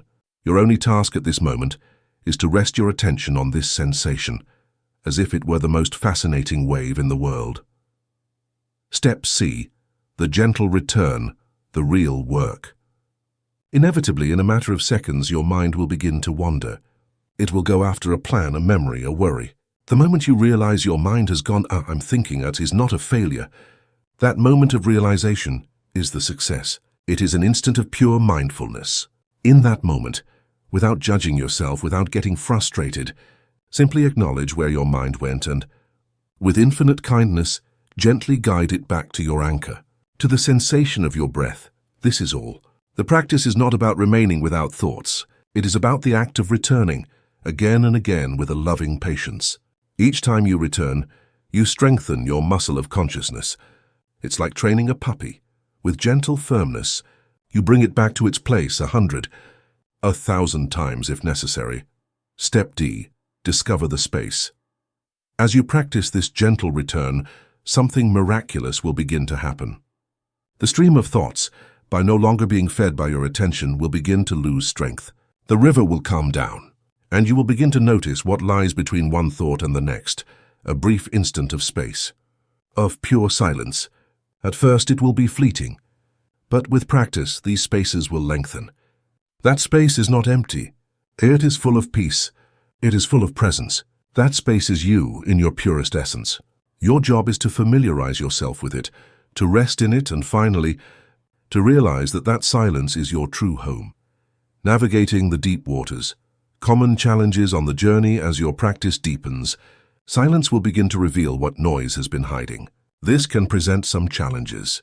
See them not as obstacles but as signs of purification. Physical restlessness. Often when the mind calms down, the body begins to speak. You may feel itches, twitches, a sudden need to move. This is the energy of accumulated stress and tension that upon finding an outlet begins to release itself. Your task is the same. Observe it with detached curiosity. Feel the itch without scratching. Feel the restlessness without moving. By observing it without reacting, you allow the energy to dissipate and be released from your system forever. Emotional waves. Silence is a great healer. Sometimes to heal, it must bring to the surface what has been repressed. Do not be surprised if, in the middle of your meditation, a wave of sadness, anger, or an ancient fear arises. It is not that meditation is making you sad or angry.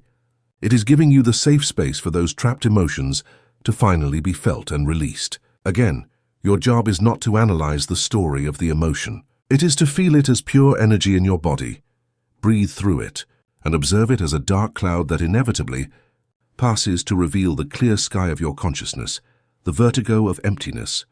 For some, a state of deep silence may initially feel like a loss of identity, a void that can generate fear. The ego, the doer, feels that it is dying, and in a way it is. But what is dying is not you. It is the false identity, the conditioned personality. If you feel this vertigo, anchor yourself again in the physical sensation of your breath. Trust. You are not falling into an abyss. You are dissolving into the ocean of your true self. And in that ocean, there is nothing to fear. The fruits of silence. Integrating peace into the world. The true measure of your meditation practice is not how peaceful you feel on the cushion, but how peacefully you live your life. The silence you cultivate within you will inevitably begin to radiate outward. The voice of intuition becomes clear. By calming the noise of your mind, the subtle frequency of universal wisdom becomes audible.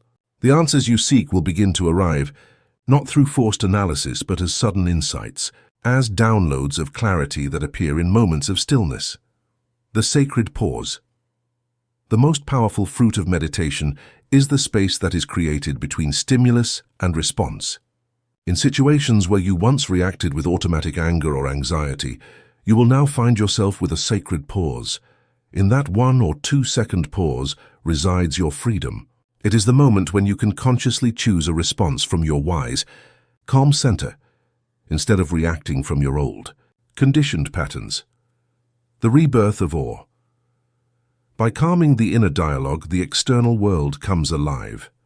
You begin to see the beauty in simple things, the complexity of a leaf, the play of light on a wall, the depth in another person's gaze.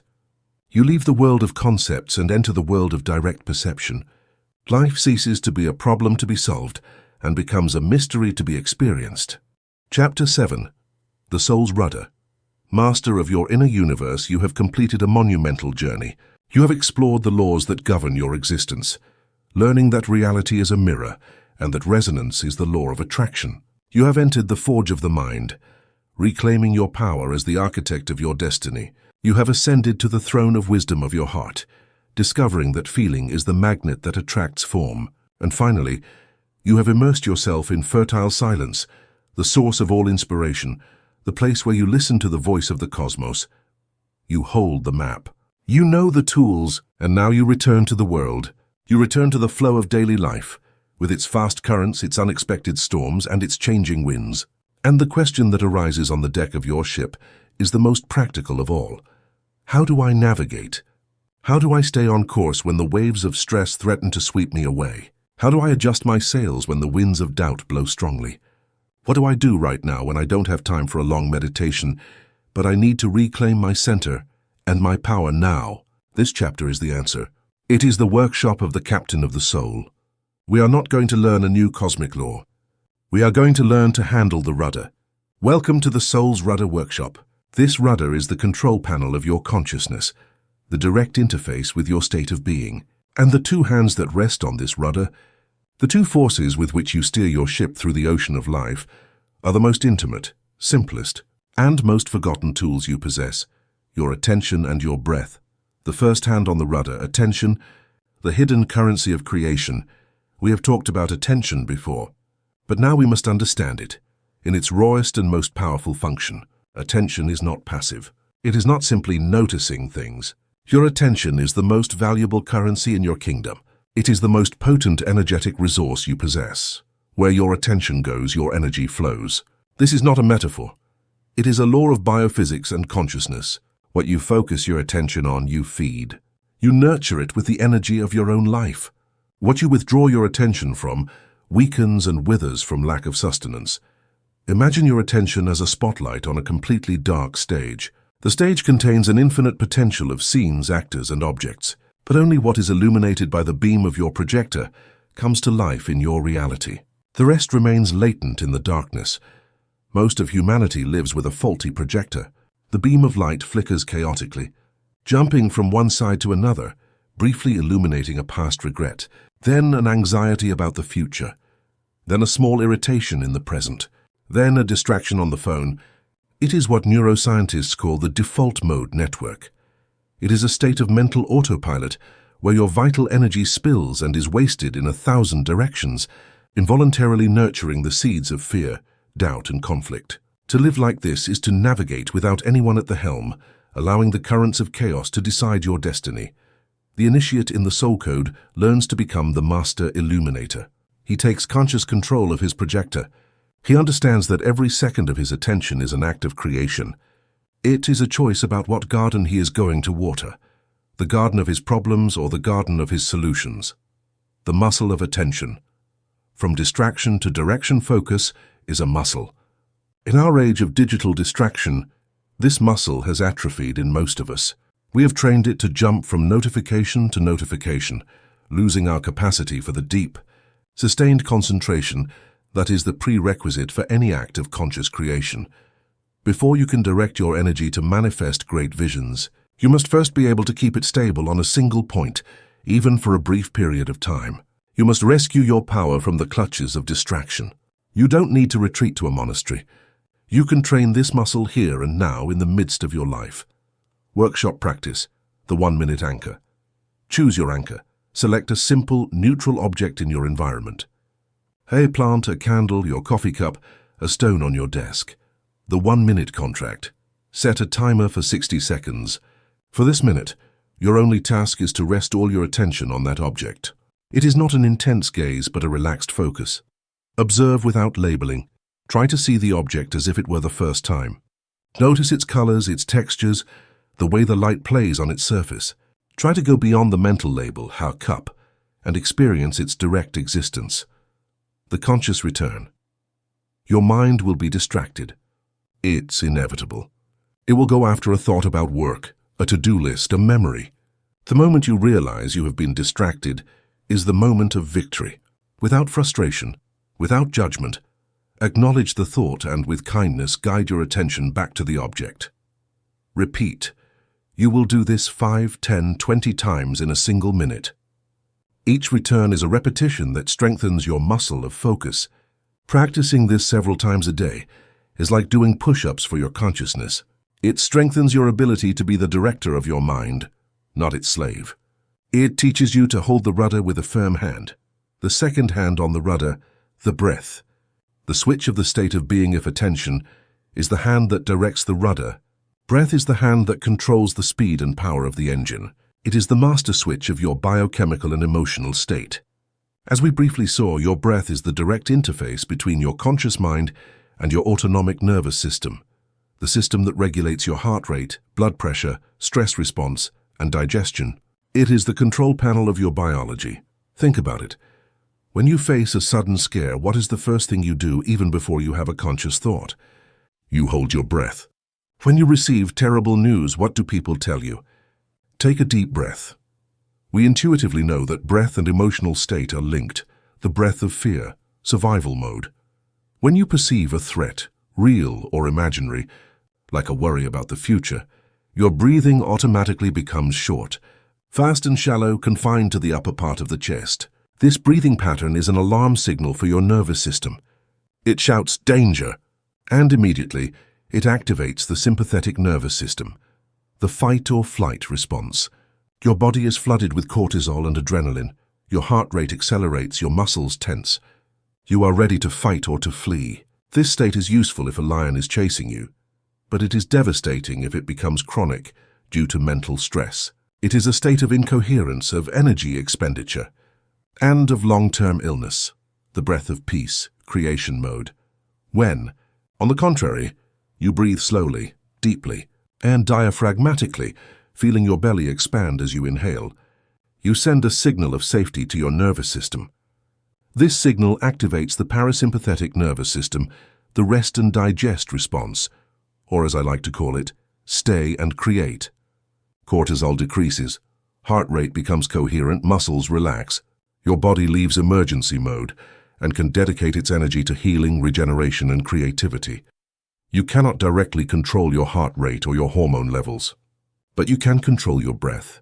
And by controlling your breath, you indirectly become the master of your own biochemistry. This is the most immediate power you possess to change your state of being. The navigator's arsenal. 3 breathing techniques for every occasion. A wise captain knows that not all winds require the same sail adjustment. Here are 3 fundamental breathing techniques, each designed for a specific situation. The anchor breath, to return to the present.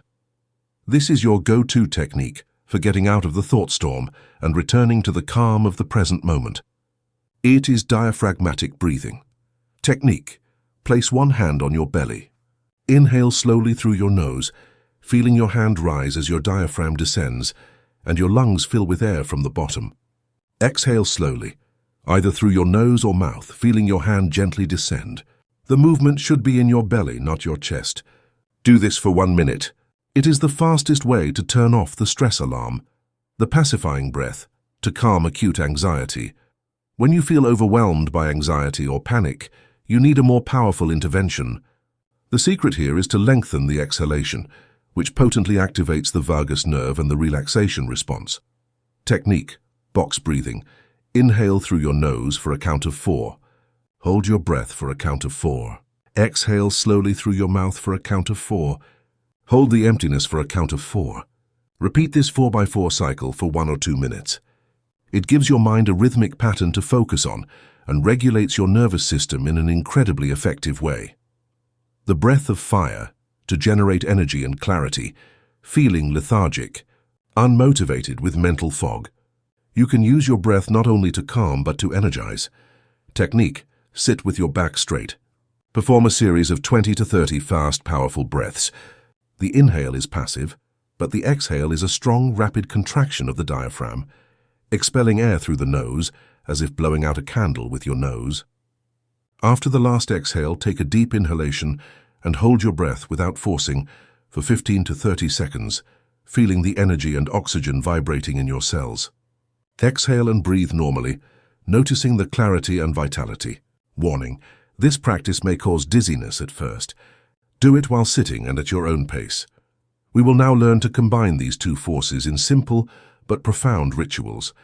designed to pull you out of the three most common states of chaos: anxiety, anger, and stagnation, and return you to your center of power in a matter of minutes, sometimes seconds. These are not mere exercises. They are decrees of sovereignty over your state of being. The Navigator's Workshop. Rituals to instantly change course. Ritual 1. Dissolving the fog of anxiety. The scenario. You find yourself trapped in a loop of worry. Your mind projects catastrophic scenarios about the future. You feel that familiar chest tightness, that nervous vibration in your stomach. You are lost in the dense, cold fog of anxiety. The autopilot strategy is to fight the thoughts or get distracted. The conscious navigator's strategy is to calm the waters and redirect the ship. Step 1. The sovereign recognition. The first act of power is awareness. Instead of being drowned in the fog, you observe it. Pause and name the experience internally. Here is the fog of anxiety. I recognize it. This simple act pulls you out of the drama and places you in the observer's seat. Step 2. Anchoring in the earth. Anxiety hijacks you toward an imaginary future. Your antidote is to anchor yourself radically in the physical present. Feel the weight of your body in the chair. Feel the soles of your feet firmly on the ground. Gently press your fingertips against each other. Feel the texture of your clothes. This sends a powerful message to your nervous system. You are here. You are in a body. You are safe now. Step 3, the pacifying breath. Now take control of the engine. Begin to use the box breathing we learned. Inhale through the nose for a count of 4. Hold for a count of 4. Exhale slowly through the mouth for a count of 4. Hold the emptiness for a count of 4. Continue this square, predictable rhythm. The breath is the hand that slows down the engine of panic, forcing your nervous system to switch from sympathetic to parasympathetic mode. Step 4. Sensory focus. While maintaining the rhythmic breathing, you now use the other hand on the rudder.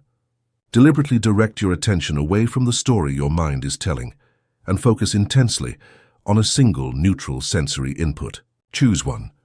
The sensation of cool air entering your nostrils and warm air leaving. The most distant sound you can perceive in the room. The sensation of your heart beating in your chest. The vision of the details of your own hand. Do not analyze these sensations. Simply rest your attention on them. The alchemy. What has just happened? You have performed a brilliant maneuver. With the breath, you have calmed your body's alarm response. With attention, you have cut off the energy supply to the anxious thoughts, starving them. You have broken the mind-body loop from both ends. The fog is not fought. It dissolves from lack of sustenance. In 1 or 2 minutes, you will find yourself back in the clear waters of the present moment. Ritual 2. Transmuting the fire of anger or frustration. The scenario. Someone says or does something that provokes you. You feel that surge of heat, the tension in your jaw, the impulse to attack, to defend yourself, to be right. The fire of anger or frustration threatens to set the deck of your ship on fire. The automatic reaction is to add more fuel to the fire, shouting, blaming, or to try to cover the boiler, repressing the emotion. The conscious navigator learns to channel the steam to move the ship. Step 1. The sacred pause. This is the moment that defines the master. Between the stimulus, the provocation, and your habitual response, you must create a space. Even if it only lasts for a second, it is the act of biting your tongue, not sending that text message, not raising your voice. It is a resounding no to the autopilot. Step 2.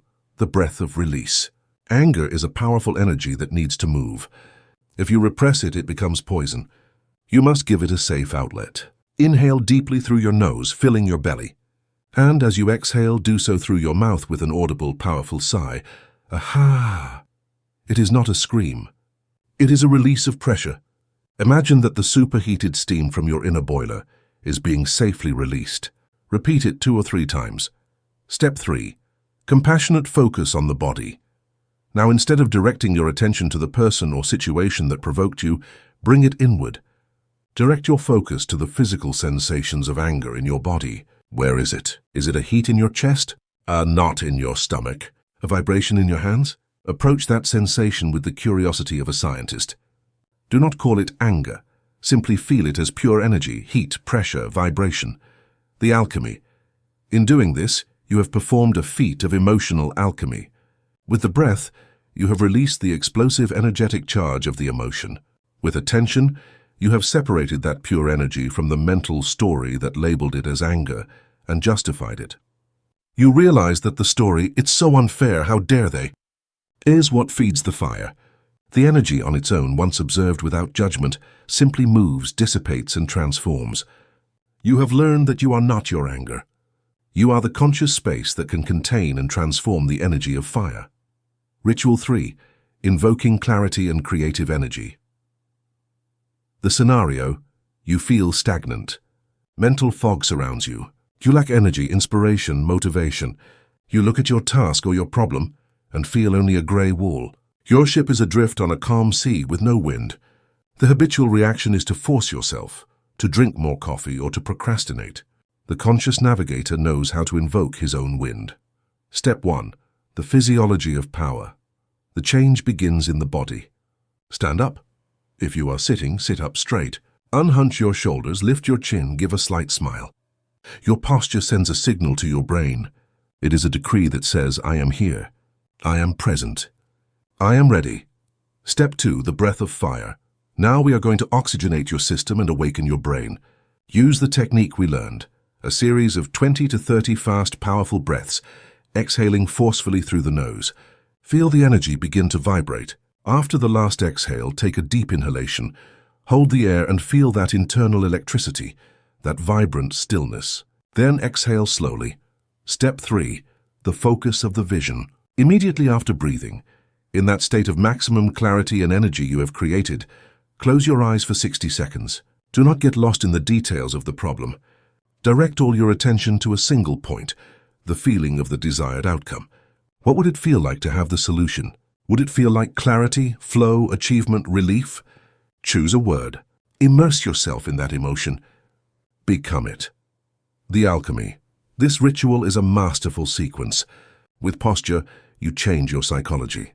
With breath, you change your biochemistry, flooding your brain with oxygen and energy. And then, in that fertile, energized state, you plant the seed of your intention with a focused attention. You have created the perfect conditions for a brilliant idea, for an unexpected solution, for the wind of inspiration to begin to blow in the sails of your soul. Chapter 8. The Dance of Opposites. Today, I invite you to explore the most misunderstood and yet most liberating law of all. A law that, once understood, transforms struggle into a dance and fear into a teacher. Welcome to the law of polarity. Welcome to the dance of opposites, the architecture of light and shadow. Beyond good and evil, our universe is built on the principle of duality. It is the fundamental architecture of existence on this plane. Light cannot exist without darkness, up without down, hot without cold, a north pole without a south pole. Each thing defines itself and knows its own nature through its opposite. Light would not know that it is light if it were not for the contrast of shadow. In our spiritual search, we often fall into the trap of what we could call toxic positivity. We long for a life that is only light, only joy, only peace, only success. We try to amputate half of existence, declaring one side good and the other bad. It is an understandable but fundamentally naive attempt. It is like wanting a magnet that only has a positive pole, or a day that only has sunrise with no noon, no sunset, and certainly no night. The truth is this: life is not a battle between light and darkness. It is a dance, and both are indispensable partners. The initiate in the soul code does not seek to eliminate darkness. He seeks to understand its sacred purpose. The night as the womb of stars, the purpose of darkness to transcend the struggle. We must radically recontextualize what we have labeled as negative. We must learn to see the hidden gift in the messengers who bring us the most difficult news. Suffering as the chisel of the soul. No one seeks suffering. Yet, look back on your life. What were the moments that defined you? The ones that forged your strength, your compassion, your resilience? Were they the easy, comfortable days? Or were they the dark nights, the losses, the broken hearts, the failures that brought you to your knees? Comfort is barren ground for the soul's growth. It is pressure that turns coal into diamond. It is the storm that forces the oak tree to sink its roots deeper into the earth. And it is suffering that acts as the chisel of the divine sculptor, breaking away the marble chunks of our ego, our false identities and our arrogance, to reveal the magnificent sculpture that lies beneath. Suffering breaks your heart, yes, but it does so to open it. A heart that has never been broken is a small and hard heart. A heart that has been broken and healed becomes vast, capable of holding the pain and joy of the entire world. This is compassion. It is born directly from the healed wound. Suffering humbles you, strips you of everything you thought you were, and in that nakedness, it forces you to find the unshakable strength that does not depend on anything external. That is true resilience. Fear is the compass to the treasure. We have been conditioned to see fear as a stop sign, as a warning to retreat. And while primal fear of a real physical danger is a vital survival mechanism, psychological fear, the fear of failure, rejection, the unknown, not being enough, is something completely different. Psychological fear is not a signal to stop. It is a compass. Fear almost always points directly toward your next area of greatest growth. The thing you fear doing the most is often the exact thing you need to do most to evolve. The great mythologist Joseph Campbell put it brilliantly. The treasure you seek is in the cave you fear to enter. Your fear is the guardian of your own unexploited potential. The fear of public speaking guards your voice and your message. The fear of intimacy guards your capacity for deep love. The fear of failure guards your resilience and your freedom. The initiate learns not to run from fear. He learns to walk toward it, not recklessly but with awareness. He uses the sensation of fear as a signal that he is approaching a door of expansion. He feels the fear, yes, but he does not allow it to take the rudder. Challenge as the sacred initiation. Obstacles, setbacks, crises. What are they? Are they punishments from the universe? Are they proof that we are doing something wrong? The initiate learns to see them as initiations, as sacred tests designed by an intelligent universe so that we can embody the wisdom we have accumulated. You can read 100 books about faith, but faith only becomes a real force within you when you face a situation of total uncertainty and choose to trust. Uncertainty is the initiation of faith. You can make affirmations about your worth, but true unshakable self-esteem is only forged when you face rejection or criticism and choose not to abandon your own center. Rejection is the initiation of self-esteem. Every challenge that life presents to you is an invitation to a higher mastery. It is not there to defeat you. It is there for you to discover the strength you already possess, but which has remained latent. The universe tells you, you have studied the theory. Now here is the practical exam, so you can graduate and embody this wisdom in your cells. The illusion of struggle. Spiritual jujitsu. If darkness is such an integral and necessary part of growth, why does it hurt so much? The answer is simple. Most of our pain does not come from the experience itself, but from our resistance to it. Imagine you are caught in a rip current at sea. Your instinct is to fight it, to swim with all your might toward the shore. But every experienced swimmer knows that this is the surest way to drown. Fighting the powerful current drains your energy and gets you nowhere. The wise strategy is the opposite, to relax, to stop fighting, to allow the current to carry you out to sea. It sounds crazy, but the nature of a rip current is that it dissipates a short distance from the shore. Once you stop feeling its pull, you can swim calmly parallel to the coast and then return to the beach safely. Our emotional and life struggles are exactly the same.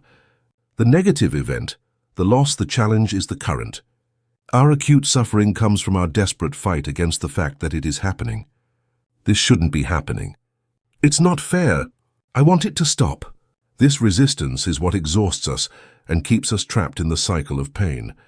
The initiate learns to practice what we could call spiritual jujitsu. In the martial art of jujitsu, a smaller fighter does not meet the force of a larger opponent with his own force. Instead, he yields, moves with the opponent's energy and redirects it. When life presents you with a challenge, instead of becoming rigid and resisting, the practice is to relax into it. It is to stop fighting and instead ask the jujitsu master's question, how can I use this energy? What is this movement trying to teach me? If I stop resisting, where does this current take me? This is not passivity. It is a supremely intelligent and conscious form of action. It is the art of surrendering to the flow of life, trusting that even the currents that seem to be taking you out to sea have a purpose, and eventually will free you in a place of greater strength and wisdom. You have been introduced to the architecture of duality. You have begun to see the possibility that night is not the enemy of day, but its sacred dance partner. You have begun to suspect that the challenges of your life have not been your jailers, but your greatest teachers in disguise. This understanding, this reframing, is the monumental first step. It changes the chemistry of your body, shifting it from a mode of resistance, stress, to a mode of acceptance, calm. Welcome to the Quantum Dancers Workshop. Here you will learn the 3 sacred dances: the dance with your shadow, the dance with your fear, and the dance in the still center of the universe. First dance, the shadow mirror, the art of integration. The shadow, as the great master Carl Jung defined it, is the sum of all the parts of ourselves that we have banished. They are the aspects of our personality that, at some point, we judged as bad, unacceptable, or dangerous, and locked away in the basement of our psyche. Our anger, our envy, our laziness, our vulnerability, even our power and our brilliance. When these parts are repressed, they do not disappear. They operate from the darkness. We either project them and see them magnified in the people who irritate us the most, or they sabotage our lives from within, erupting at unexpected moments. The dance of integration is not about eliminating the shadow, but about inviting it out of the basement, listening to its message, and reclaiming the vital energy that has been trapped within it. The practice, the projections journal. Step A. Identify the mirror. Take your journal. Make a list of 3 qualities or behaviors in other people that provoke a disproportionate emotional reaction in you. It can be a colleague's arrogance, a family member's weakness, a competitor's success. Be brutally honest. What really gets under your skin about others? Step B. Find the repressed seed. Now contemplate each of those qualities as a mirror. With brave curiosity, ask yourself these questions. In what way is this quality that I judge so much a part of me that I have denied or repressed? Or conversely, is this a quality that I have forbidden myself and that I secretly long for? If arrogance irritates you, could it be that you have repressed your own sense of power and your right to be visible and take up space? If you judge weakness or victimhood, could it be that you have denied yourself permission to be vulnerable, to ask for help, to rest? If you feel envy of another's success, that envy is a compass showing you a version of yourself that your soul longs to express, but that your mind believes is unattainable. Step C. The dialogue of reconciliation. Choose one of these shadow parts. Close your eyes. Invite it to sit with you in your inner space. It is not a monster.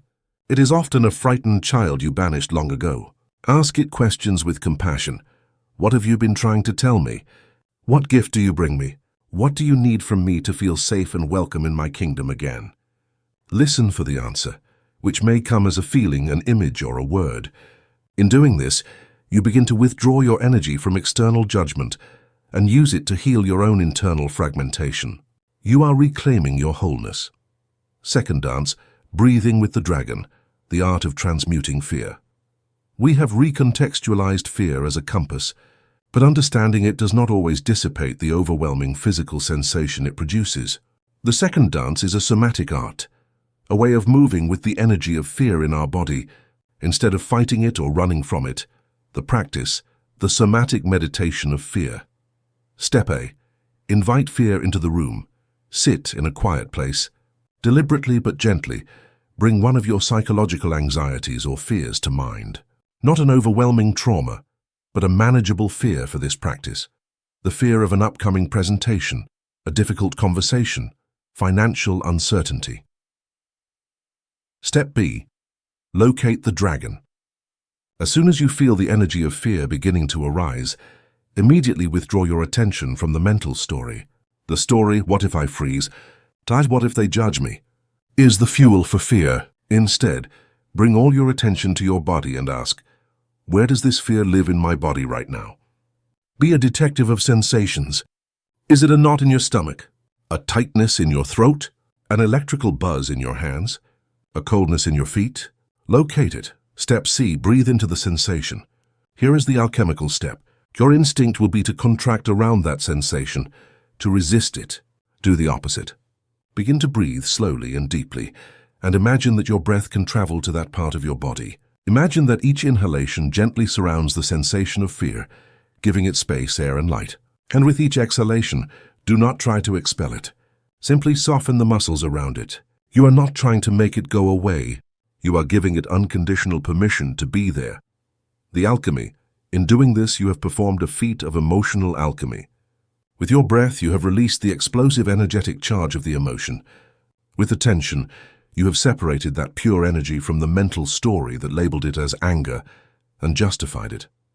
You realize that the story, "It's so unfair, how dare they," is what feeds the fire. The energy on its own, once observed without judgment, simply moves, dissipates, and transforms. You have learned that you are not your fear. You are the conscious space that can contain and transform the energy of fire. You have not killed the dragon. You have learned to ride it. Third dance, the eye of the hurricane, the art of finding the 0 point. This is the dance of mastery. It is the practice of finding the point of peace that is not at the positive pole or the negative pole, but at the still center that contains them both. The practice, the meditation of opposites. Step A. Invoke the poles. Sit in meditation. First, bring to mind a moment of great success or joy in your life. Immerse yourself in it for a moment. Feel the expansion, the pride, the happiness in your body. Step B. Now gently release that memory and bring to mind a moment of painful failure or loss. Carefully, allow the sensation of contraction, of sadness, of disappointment to arise. Feel that energy in your body. Step C. Hold both at once. Here comes the quantum step. Try with your consciousness to hold the sensation of both poles at the same time. Feel the vibration of success in your right hand and that of failure in your left hand. Feel joy and sadness coexisting in the space of your chest. Your logical mind will shout that it is impossible. It will feel tense and paradoxical. Step D. Find the observer. Do not focus on the feelings. Focus on the question. Who is the one who is aware of both? Behind the pleasure and the pain, behind the success and the failure, there is a silent presence, an eye that observes them both without being either of them. Bring your attention to that space of pure consciousness. That is the eye of the hurricane. It is the still center of the spinning wheel. It is your true self, the realization. By practicing this, you arrive at the most liberating realization of all. Your true identity is not tied to any of the experiences of your life. You are not your success. You are not your failure. You are not your joy. You are not your sadness. You are the eternal and peaceful space in which all these experiences dance. When you anchor yourself in this identity, you find a peace that does not depend on things going well. It is an unshakable peace because it resides at the center, beyond the opposites. You have learned the steps. You have been initiated into the sacred dances of wholeness. You are no longer a warrior fighting against half of existence. You are a dancer who moves with grace with the totality of life. By integrating your shadow, you become whole. By breathing with your fear, you become brave. And by finding the still center, you become free. You have stopped wasting your precious vital energy on resistance and struggle. Chapter 9. The Spiral River of Time. What if I told you that this present moment is not just a refuge, but also a time machine? What if from this point of sovereign power, you could extend the hands of your consciousness to what you call the past, to heal its wounds, and to what you call the future, to mold its promise? To do this, we must now dismantle the biggest and most persuasive illusion that holds humanity captive, the illusion of linear time. We have been conditioned to experience time as a one-way street, a straight, unchangeable line that extends from a fixed and already written past, through a fleeting present that we can barely touch, to an unknown future beyond our control.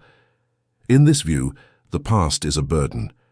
It is a museum of regrets, traumas, and lost glories that we carry on our backs, and its invisible chains dictate who we are today. The future, for its part, is a source of anxiety.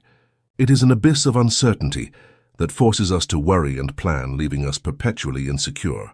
And the present, in this tyranny of the clock, is reduced to an insignificant instant, a mere bridge between the prison of yesterday and the fear of tomorrow.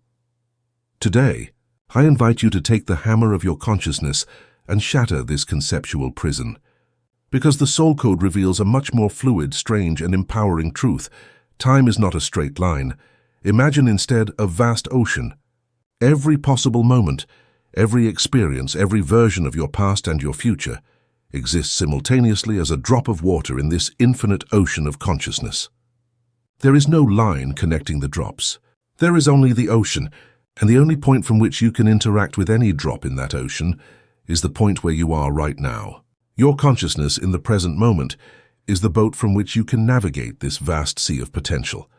The past and the future are not places you went to or will go to. They are vibrational potentials that exist as memory and possibility, and that you can activate or deactivate from the only point of power you truly possess, the now, the living past, the vibrational archives of the soul. To understand how to heal the past, we must first understand that the past is not past. It is not dead. It lives in you right now as active energy, as information stored in every cell of your body and in your energy field. Every experience you have had, especially those with a strong emotional charge, has created a vibrational file, a trauma, a deep heartbreak, a humiliation. These events are not stored as simple memories in your brain. They are recorded as an energetic signature in your system. From a neuroscientific perspective, we know that traumatic memories are stored differently from normal memories. They are not processed and filed with a label of, "This happened in the past." They remain trapped in the amygdala, the center of your brain's fight-or-flight response, like an open loop. That's why when something in the present activates that memory, your body doesn't experience it as a memory. It reacts as if the traumatic event were happening again, right now, flooding your system with the same cascade of stress hormones. Your body literally doesn't know the difference. This is the root of repeating patterns. If in your past you felt abandoned, that wound creates a vibrational file of abandonment, and that vibration, constantly emitted from your subconscious, will attract, by the law of resonance, situations and people that reflect that same wound over and over again.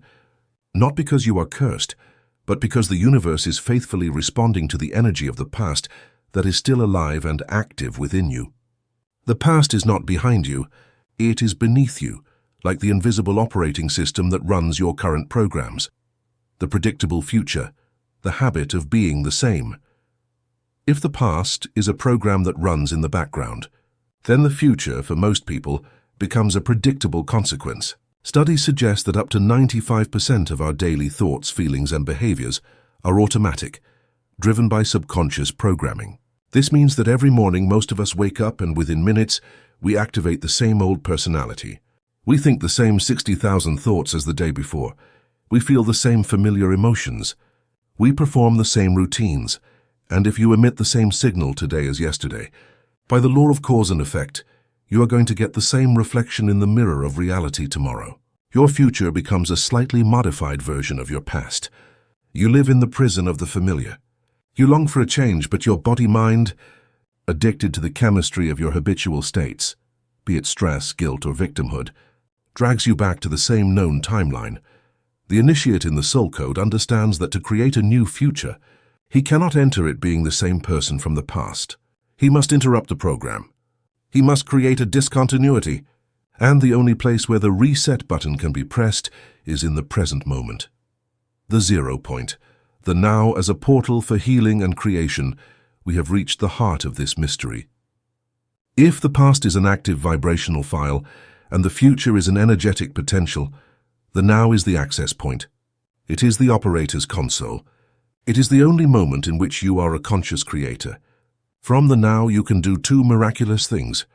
Heal the past. You cannot go back in time to change the event that happened. The time machine does not work that way. But you don't need to change the event. You only need to change the energy and the meaning associated with it. The process is a form of quantum alchemy. In the state of presence that you have learned to cultivate, you voluntarily bring the painful memory of the past to the screen of your consciousness. But this time you do not do it from the state of the frightened victim you were then. You do it from the state of the wise and compassionate sovereign you are now. And from this place of power and security in the present, you bathe that old memory with a new energy.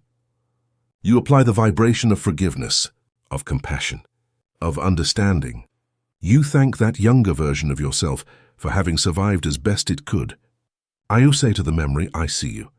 I understand the pain, but it no longer has power over me. It is no longer who I am." In doing this, you are performing a neurological and energetic feat. You are rewiring the memory. You are decoupling the image of the memory from its toxic emotional charge. You are literally healing the past by changing its vibration in the present. The file stops being a virus that runs in the background and becomes a simple read-only document in your wisdom library. By healing the past, you free the present, reshape the future. In the same way, from the now you can start to sow the seeds of a desired future. As we learned in the Forge of the Mind, when in the present you allow yourself to feel the elevated emotion of your already realized future, you are activating that vibrational potential in the quantum field. You are not waiting for the future to arrive. You are attracting that future into your now by becoming, vibrationally, the person who is already living it. You are collapsing time. You are choosing, from an infinite number of potential futures, which of them you want to attract into your experience by tuning into its frequency in this precise instant.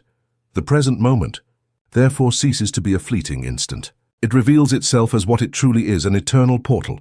It is the 0 point, the sacred nexus where the past can be redeemed and the future can be conceived. Welcome to the workshop of time. Here we will become travelers of consciousness. We will not use machines but our focus and our heart. You will learn to perform two of the most powerful acts of spiritual mastery, healing the wounds of yesterday and weaving the promise of tomorrow. The Quantum Healers Workshop, Rewriting the Past's Energy. Remember, we are not going to change the facts of the past. We are going to transmute its poison into medicine. We are going to withdraw our vital energy from the old files of pain so that we can use it in the creation of a new reality. We will call this technique quantum re-imprinting. Step 1. The preparation of the sacred space. Before traveling to a painful memory, you must be firmly anchored in your present power. Find a safe and quiet place. Sit comfortably and close your eyes. Use the coherent heart breathing technique that we learned in Chapter 5. Spend several minutes breathing slowly and rhythmically through the center of your chest, evoking a feeling of gratitude, calm, or compassion. You must enter this process not from the state of the victim who suffered the wound, but from the state of the wise sovereign you are now. This step is not optional. It is the basis of your security and your power. Step 2. The choice of the file. With wisdom, choose a memory to work on. Do not start with the deepest trauma of your life. Choose a file with a moderate emotional charge, a failure that still shames you, a criticism that hurt you, a moment of rejection. Like a weightlifter, you start with a weight that challenges you but does not crush you. Step 3. The witness visualization. Now allow that memory to appear, but with a crucial difference. Do not immerse yourself in it. Imagine you are in a dark, comfortable movie theater. You are safe in your seat. The scene of the memory is being projected on the screen in front of you. You are the witness. Observe the scene from this safe distance. Observe the environment, the other characters, and above all, observe that younger version of yourself on the screen. Look at her with the compassion with which you would look at a frightened child. Step 4. The compassionate intervention.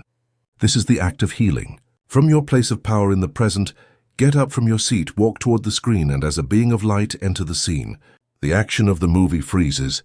No one else can see you except that younger version of you. Approach her. What did that person need at that moment that she did not receive? Validation? Protection? Comfort? A voice to tell her it was not her fault. Now give it to her. Speak to your younger self. Tell her the words she longed to hear. I am here. I see you. What you are feeling is valid. You did the best you could with the consciousness you had. It was not your fault. You are loved and you are safe. If appropriate, hug her. Place a protective hand on her shoulder. Become the guardian angel that version of you desperately needed. Step 5. Re-imprinting and anchoring the feeling. Once you feel that your younger self has received the message, do not end the scene where it originally ended. Rewrite the ending. Imagine a new outcome that feels empowering and peaceful. Perhaps you walk away from the situation with your younger self by the hand. Perhaps the scene simply dissolves into a white, healing light. The goal is for the movie to end with a new emotion. Instead of the original pain, shame, or fear, anchor in your body the emotion of relief, of peace, of forgiveness, or of wholeness. Feel this new emotion in your heart. Breathe it in. And from this new feeling, watch the movie screen turn white. The alchemy. What has happened? You have not altered the historical facts. You have done something much more powerful. You have traveled through time with your consciousness and intervened in a vibrational file. You have taken a memory that was frozen in a frequency of pain and have unfrozen it, infusing it with a frequency of love and compassion from your present state. You have rewired the neural network associated with that memory. The next time your mind accesses that file, it will no longer find the electrical charge of the trauma, but the healing echo of your own sovereign intervention. You have freed a portion of your vital energy that was trapped in the past. The workshop of the timeline weaver, sowing the future after healing the past. The energy you have freed becomes the capital you can invest in the creation of your future. You are no longer building on cracked foundations. Now, from a clean and empowered present, you learn the art of weaving. The concept, the memory of the future. This is one of the most powerful techniques. As we have seen, the future is not something you create from nothing. It is a potential that already exists in the quantum field.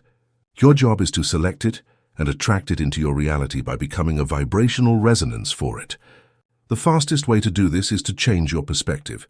You stop desiring a future and you start remembering it. The practice, the vibrational sowing. Step 1.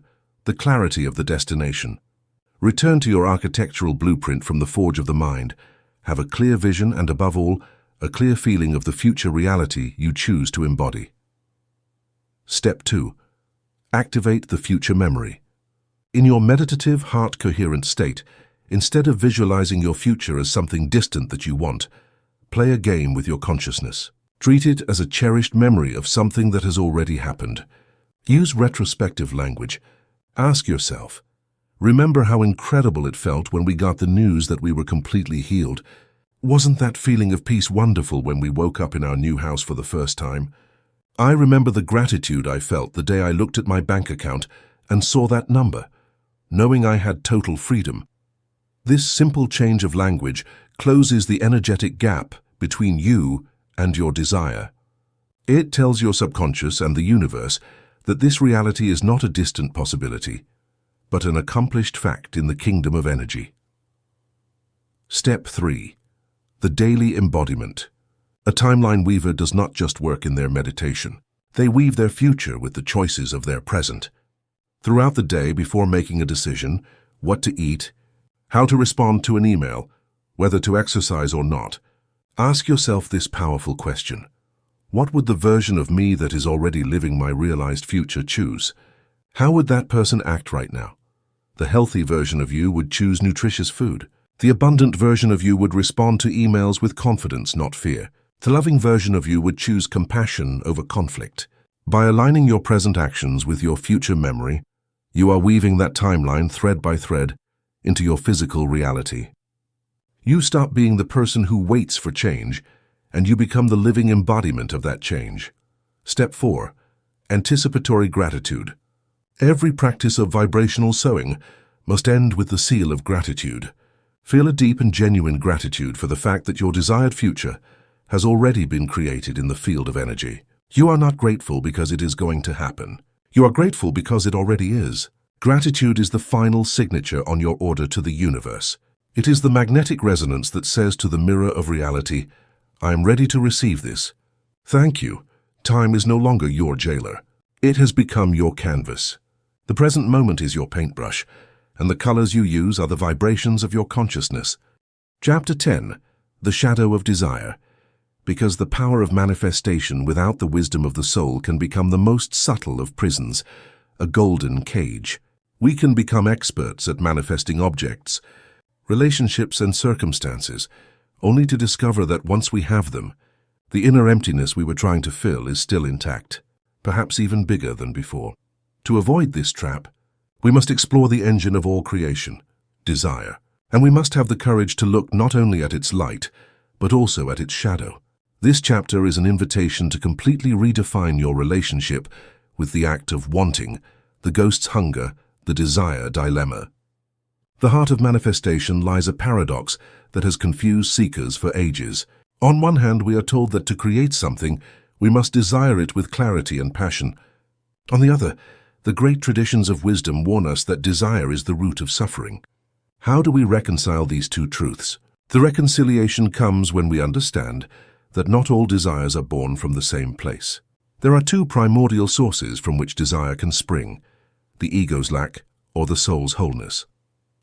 The ego's desire, wanting from lack. This is the desire we all know.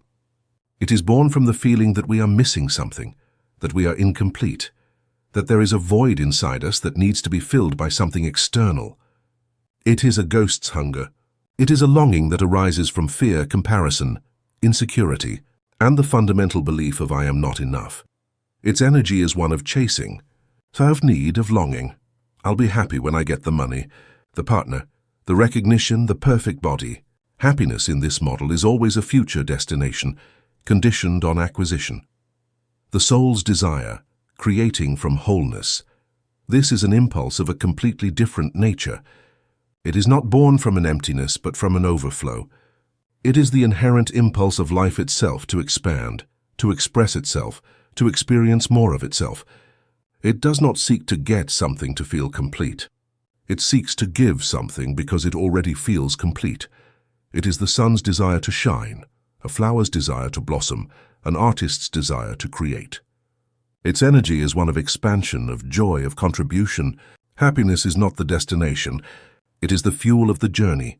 9% of humanity operates almost exclusively from the ego's desire. And the shadow of desire is this: by desiring something from a deep feeling of lack, the dominant vibration you emit to the universe is not that of your desire, but that of the absence of it. And the mirror of reality, in its infallible honesty, reflects more of that lack back to you. This creates the tragic cycle of endless chasing, where what you long for most seems to constantly move away from you. The anatomy of the ego's desire. Unmasking the ghost, to free ourselves from this trap, we must first understand it. We must, like a scientist, put the ego's desire under a microscope and study its anatomy. Its source. The void of unworthiness. The engine of almost all of the ego's desires is the subconscious belief of I am not enough, or I am unworthy. This is the primordial wound of separation. From this wound we build a life of compensatory desires. We don't desire the luxury car. We desire the feeling of importance we believe it will give us. We don't desire the perfect relationship. We desire the feeling of wholeness and validation that we hope the other person will provide us. We don't desire the perfect body. We desire the feeling of acceptance and love that we have conditioned on our appearance. The ego's desire always uses the external world as a substitute for inner work. It tries to put a patch on the wound instead of healing it from within. Its emotion, the anxiety of pursuit. Notice how you feel when you long for something from the ego. The predominant emotion is not joy, but a mixture of anxiety, impatience, frustration, and fear. There is an energy of need, a tense clinging. My life won't be okay until this happens. This vibration of tension is in itself a signal of resistance. It is a message to the universe that you are deeply uncomfortable in your now, which can only attract more circumstances that justify that discomfort. Its compass. Comparison. Where do many of our desires come from? They come from looking at others. We see what others have, on social media, in our circle of friends, and an inner voice tells us, I should have that too to be happy, successful, valuable. This desire is not authentic. It does not sprout from within us. It is a virus implanted by the culture of comparison. It is an attempt to build a life that looks good from the outside, rather than one that feels good from the inside. Its destination, the golden cage. Even when the ego's desire is fulfilled, its victory is hollow. You get the money, the recognition, the partner, and there is a temporary relief, a momentary euphoria, but the underlying wound of I am not enough has not been healed. And so the ghost's hunger, after a brief pause, simply fixates on a new goal. Now I need more money, a bigger house, greater validation. You find yourself on a hedonic treadmill, perpetually chasing a horizon of happiness that moves away with every step. You have manifested a cage, and even if it's made of gold, it's still a cage. The hidden gift in the shadow, desire as a diagnostic. Tool, upon hearing this, you might be tempted to judge your own desires, to declare them bad or unspiritual. That would be the ego's mistake again. The initiate in the soul code does not judge his desire. He uses it. Your desire, especially the one born of the ego, is not your enemy.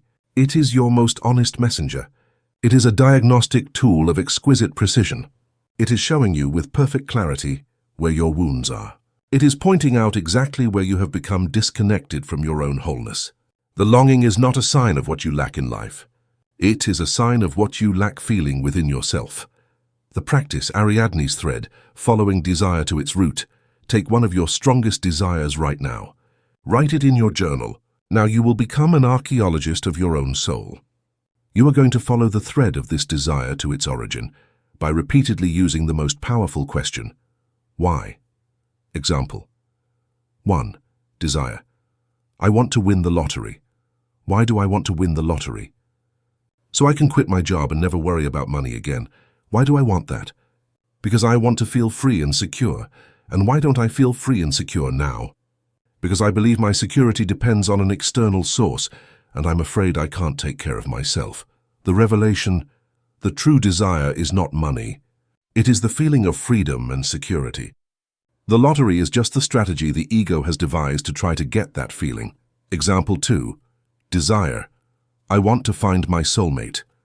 Why do I want to find my soulmate? So if I don't feel lonely and to feel that someone loves me unconditionally, why do I want that? Because I want to feel complete and worthy of love. And why don't I feel complete and worthy of love now on my own? Because I believe my worth depends on another person's validation. The revelation. The true longing is not the other person. It is the feeling of wholeness and self-love. This exercise is one of the most liberating practices you can perform. It takes you out of the chase for external objects and returns you to the only place where true treasure can be found, your own inner state. It shows you that the key to fulfilling your desire is not out there. It is within you. The work is not to get freedom. It is to cultivate the feeling of freedom now so that abundance can be reflected in your life. The work is not to find love. It is to become the source of love you long for so that a partner can resonate with you. This knowledge has freed you from the treadmill of pursuit. It has pulled you out of the golden cage. But what lies beyond that cage? If we stop wanting from lack, does that mean we stop desiring altogether? Do we become passive, indifferent, without ambition? Quite the opposite. Now and only now are you ready to discover a way of desiring that is infinitely more powerful, more joyful, and more aligned with the very nature of the universe. You are ready to learn to create not from emptiness but from wholeness. You are ready to move from manifestation as an act of getting to manifestation as an act of becoming. The overflow of being, the soul's desire. Imagine a spring at the top of a mountain. It does not struggle to reach the ocean. It does not strive to flow. It is simply so full of pure water that by its very nature it overflows. And that overflow creates a stream, which then becomes a river. And that river effortlessly finds its way to the sea. The soul's desire is that overflow. It is not born from the question, what can I get to be happy? But from the question, what expression of myself would bring me the greatest joy and wholeness in this moment? This desire does not feel like an anxious need, but like a joyful inspiration. It does not feel like a hunger that must be satisfied, but like a seed that longs to sprout. It is the impulse of your unique being to express itself more fully in the world. It can be the desire to learn to play an instrument, not to be famous, but for the pure joy of creating music. It can be the desire to start a project, not for the money, but because the idea electrifies you, and you feel that it must be born through you. It can be the desire to cultivate a garden, not out of obligation, but for the pleasure of connecting with the earth and seeing life flourish. It can be the desire for a deep relationship, not for someone to complete you, but because you feel so full of love that you long for a companion with whom to share that overflow. The soul's compass, how to recognize its voice. In a world that shouts the ego's desires, how do we learn to hear the soul's whisper? The compass is simple, but it requires you to be tuned into your body and your heart. The ego's desire feels like contraction. It generates anxiety, impatience, comparison, and a feeling of tension. It is heavy. It focuses on the outcome and external validation. The soul's desire feels like expansion. It generates excitement, curiosity, joy, and a feeling of flow. It is light. It falls in love with the process and inner expression. When you contemplate a desire, pause, close your eyes, bring your attention to your heart and your gut. How does the idea feel in your body? Do you feel a fearful contraction or a joyful expansion? Your body is the oracle of your soul. It never lies. Learning to trust this feeling is learning to follow the map of your highest purpose. The paradigm of embodiment. Stop wanting, start being. We have reached the heart of manifestation from wholeness. The initiate in the soul code understands that the universe does not bring him what he wants. The universe brings him what he is. Therefore, the work stops being trying to get and becomes practicing to be. The focus shifts from the outer world to the inner world. This is the practice of embodiment. It is the act of deliberately cultivating, in your daily state of being, the vibrational frequency of the reality you choose to experience, without needing external circumstances to change first. The workshop of the Creator from wholeness, practices of embodiment. Practice 1, the feeling diet, the inner feast. If you have discovered, through the Ariadne's thread exercise, that your true desire is to feel free, then your job is no longer to chase money. Your job is to cultivate the feeling of freedom now. Step A, identify the root feeling. What is the central feeling you long for? Freedom, peace, joy, security, love? Choose it. This is your vibrational food for the day. Step B, ask and embody. Throughout the day, constantly ask yourself this question. What thought, choice, or action would make me feel 1% more free or peaceful or joyful at this very moment? Maybe it's taking a 5-minute walk outside. Maybe it's turning up the music you love and dancing. Maybe it's saying no to a small commitment you don't want to do. Maybe it's just taking 3 deep breaths and feeling the freedom of your own. Breath, the alchemy. By feeding yourself these micro doses of your desired feeling throughout the day, you begin to change your vibrational set point. You are getting used to the frequency of your desired future. You stop being a person who wants freedom, and you become a person who is free. And from that state of being, you begin to attract circumstances and opportunities that resonate with the freedom you already embody. Practice 2, anchoring in wholeness. The as-if game. This practice trains your subconscious to accept your new reality as a fact. It is the art of living as if your wish has already manifested, not from pretense, but from a deep inner knowing. The process. Throughout your day, look for opportunities to think, feel, and act from the perspective of your future realized self. If your desire is healing, when you look in the mirror, instead of looking for flaws, smile and say, "It's wonderful to see vitality returning to my body." When you choose your food, ask, "What would nourish my already healthy and vibrant body?" If your desire is abundance when you pay a bill, instead of feeling contraction, place a hand on your heart and say, "Thank you for the money to pay this. I appreciate the flow. There is so much more where this came from." When you see something you like but think you can't afford, instead of saying, "I can't afford it," say, "I choose not to buy this right now," which keeps you in a state of power and choice. If your desire is a loving relationship, start treating yourself as your soulmate would. Buy yourself flowers, take yourself on dates, enjoy your own company. You are becoming the person you want to attract. This game recalibrates your identity. You begin to detach from the story of lack and to rehearse the story of wholeness. You become an irresistible magnet for the reflection of the story. You are living internally. Practice. Through the offering of overflow, manifestation as service. This is the final and most beautiful stage of creation from wholeness. When you have filled your own cup to the brim, the next natural impulse of the soul is to share. The soul's question, instead of, "What can I get?" the question transforms into, "How can I serve? What unique gift do I have to offer? How can my joy, my passion, my wisdom be a contribution to the world?" The alchemy of service. When you align your desires with the impulse to serve something bigger than yourself, you connect with the most powerful flow in the universe. Your desire ceases to be a selfish act and becomes a sacred act. You become a channel for universal intelligence to express itself through you. And here the most beautiful paradox occurs. When you stop focusing on getting and focus on giving, the universe, in its law of exchange, floods you with all the support, resources, and synchronicities you need to fulfill that mission of service. The abundance, love, and vitality you once pursued become the natural side effects of living a life of purpose and contribution. You have reached the end of this teaching, but the true beginning of your life as a creator from the soul. You have learned to unmask the ghost's hunger and to listen to the joyful whisper of your being. You no longer seek to fill a void. You seek to express a wholeness. Desire is no longer your master. It is your dance partner. Manifestation is no longer a struggle. It is the natural consequence of your own blossoming. Chapter 11. The Eternal Law of Exchange. This law has two inseparable facets, like the two sides of a single gold coin. The first facet is the law of cause and effect, often known by its Sanskrit name karma. The second is the dynamic of flow, the sacred balance between giving and receiving.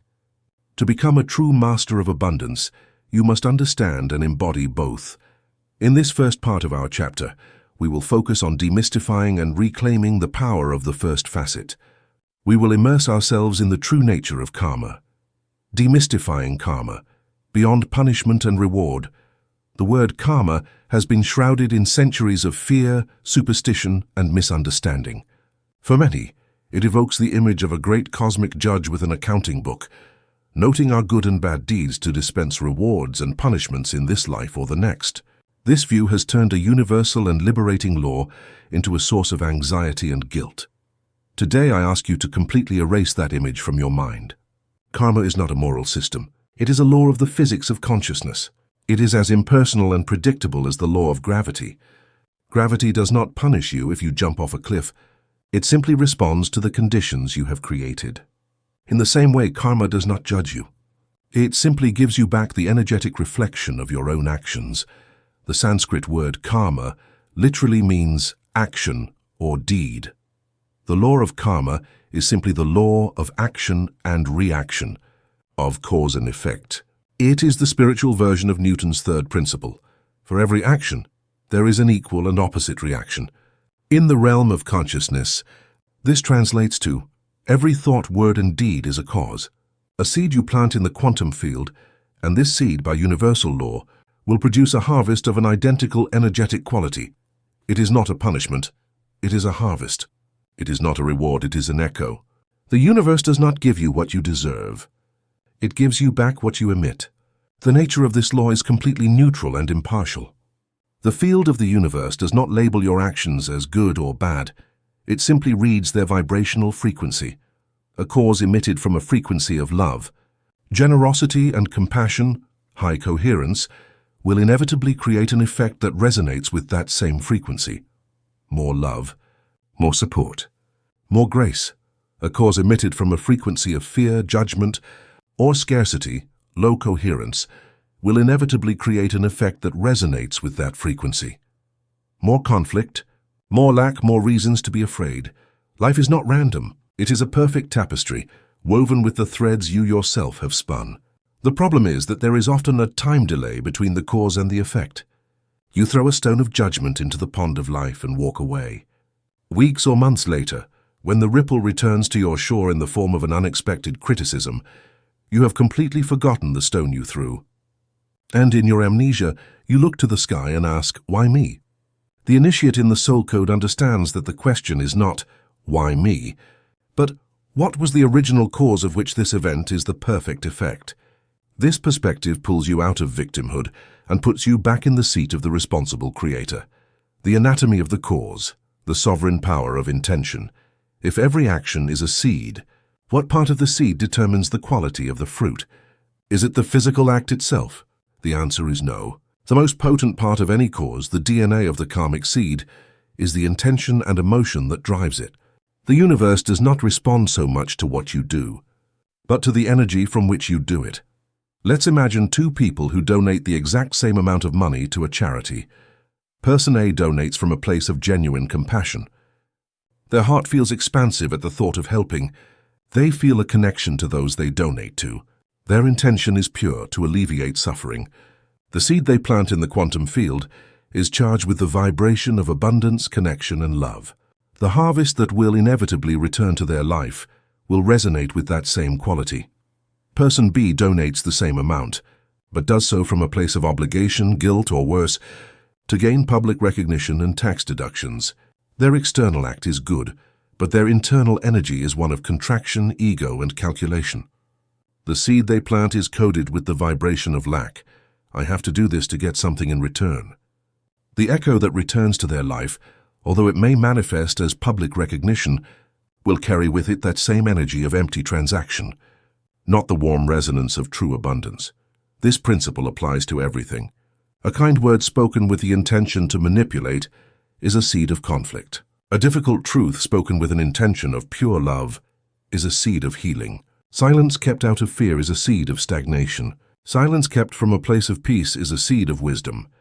Your power to create positive karma does not reside in becoming a saint and performing grandiose acts. It resides in purifying the intention behind your everyday actions. It resides in learning to align your actions, no matter how small, with the vibration of your heart's coherence, the workshop of the conscious sower, cultivating a joyful harvest understanding. Karma is liberating.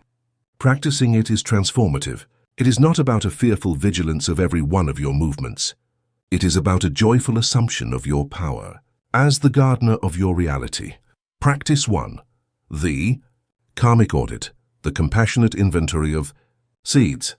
The first step to changing your harvest is to be honest about the seeds you have been planting. This is not a practice for self-judgment, but for compassionate self-awareness. The process. Reserve some quiet time with your journal. Divide a page into 3 columns: thoughts, words, actions. Reflect on your day or week. In the thoughts column, note the dominant thought patterns. Have they been mostly of criticism, of yourself or others, worry, judgment? Or have there been moments of appreciation, gratitude, possibility? In the words column, reflect on your communication. Have you participated in gossip? Have you complained frequently? Have you used words to hurt or to control? Or have you used your words to encourage, to speak the truth with kindness, to express gratitude? In the actions column, observe your behaviors. Have you acted with impatience in traffic? Have you been abrupt with a loved one? Have you avoided a responsibility? Or have you performed an unexpected act of kindness, listened to someone with presence, taken care of your body with love? The key question. After filling the columns, look at each point and ask yourself with radical honesty, what was the intention, emotion behind this? Was it fear, the need for control, ego, or was it love? Generosity, a desire for connection? The purpose of this inventory is not to make you feel guilty. It is to illuminate unconscious patterns. It is to see with clarity the connection between the seeds you plant and the harvest you are living. Consciousness is the first and most powerful step toward change. Practice 2. Deliberate sowing, the act of conscious cause. Now we move from observation to active creation. This practice consists of deliberately planting the seeds of the reality you wish to experience. The process. Every morning, as part of your ritual, set a karmic intention for the day. Choose a quality you wish to cultivate and harvest. It can be patience, generosity, compassion, joy. Choose your seed. Then commit to performing a small conscious act that embodies that quality throughout the day. The key is pure intention. If your intention is generosity, it's not about giving away money. It's about giving your full attention to someone without looking at your phone. It's about letting another car merge into traffic before you with a genuine feeling of, I give way to you. If your intention is joy, it's about sharing a sincere smile with a stranger. It's about putting on your favorite song and allowing yourself to dance for a minute. It's about sending a message to a friend, simply to share a happy memory. If your intention is patience, it's about taking a conscious pause and breathing before reacting to a frustration. The alchemy. By performing this small act with full consciousness and intention, you are planting a high-vibration seed in the field of your day. It is an act of power that sends a clear wave to the universe. You are starting a new chain of cause and effect. You are voting with your energy for the kind of future you choose to experience. Consistency in these small conscious acts is what, over time, completely transforms the landscape of your life. Conscious sower, you have learned to manage the law of the harvest. You have demystified karma, transforming it from a feared judge into a wise teacher. You understand that every thought, word, and action is a seed whose intention determines the fruit, and you have begun to deliberately plant the seeds of the reality you choose to experience. You have mastered the art of exhaling energy into the universe, the sacred act of giving. But life is rhythm, life is pulse. And every cosmic pulse is composed of two movements, expansion and contraction, giving and receiving, exhaling and inhaling. You have sent your seeds to the quantum field. By the immutable law of karma, the harvest is on its way. The echo of your song of love is returning to you. The wave of your act of generosity is traveling back to your shore. But now we come to the most important and often most painful question. When the harvest arrives, when the echo sounds, when the wave of abundance breaks on your shore, will you be there to receive it with open arms? Or will you have built without knowing it, a wall that prevents the sea from touching you? Now we must explore the second facet of the eternal law of exchange, the sacred dance of flow, the dynamic balance between giving and receiving. Because the universe longs to give you, but it cannot force its gifts into hands that refuse to open. The paradox of the blocked receiver. Why is it so hard for us to receive?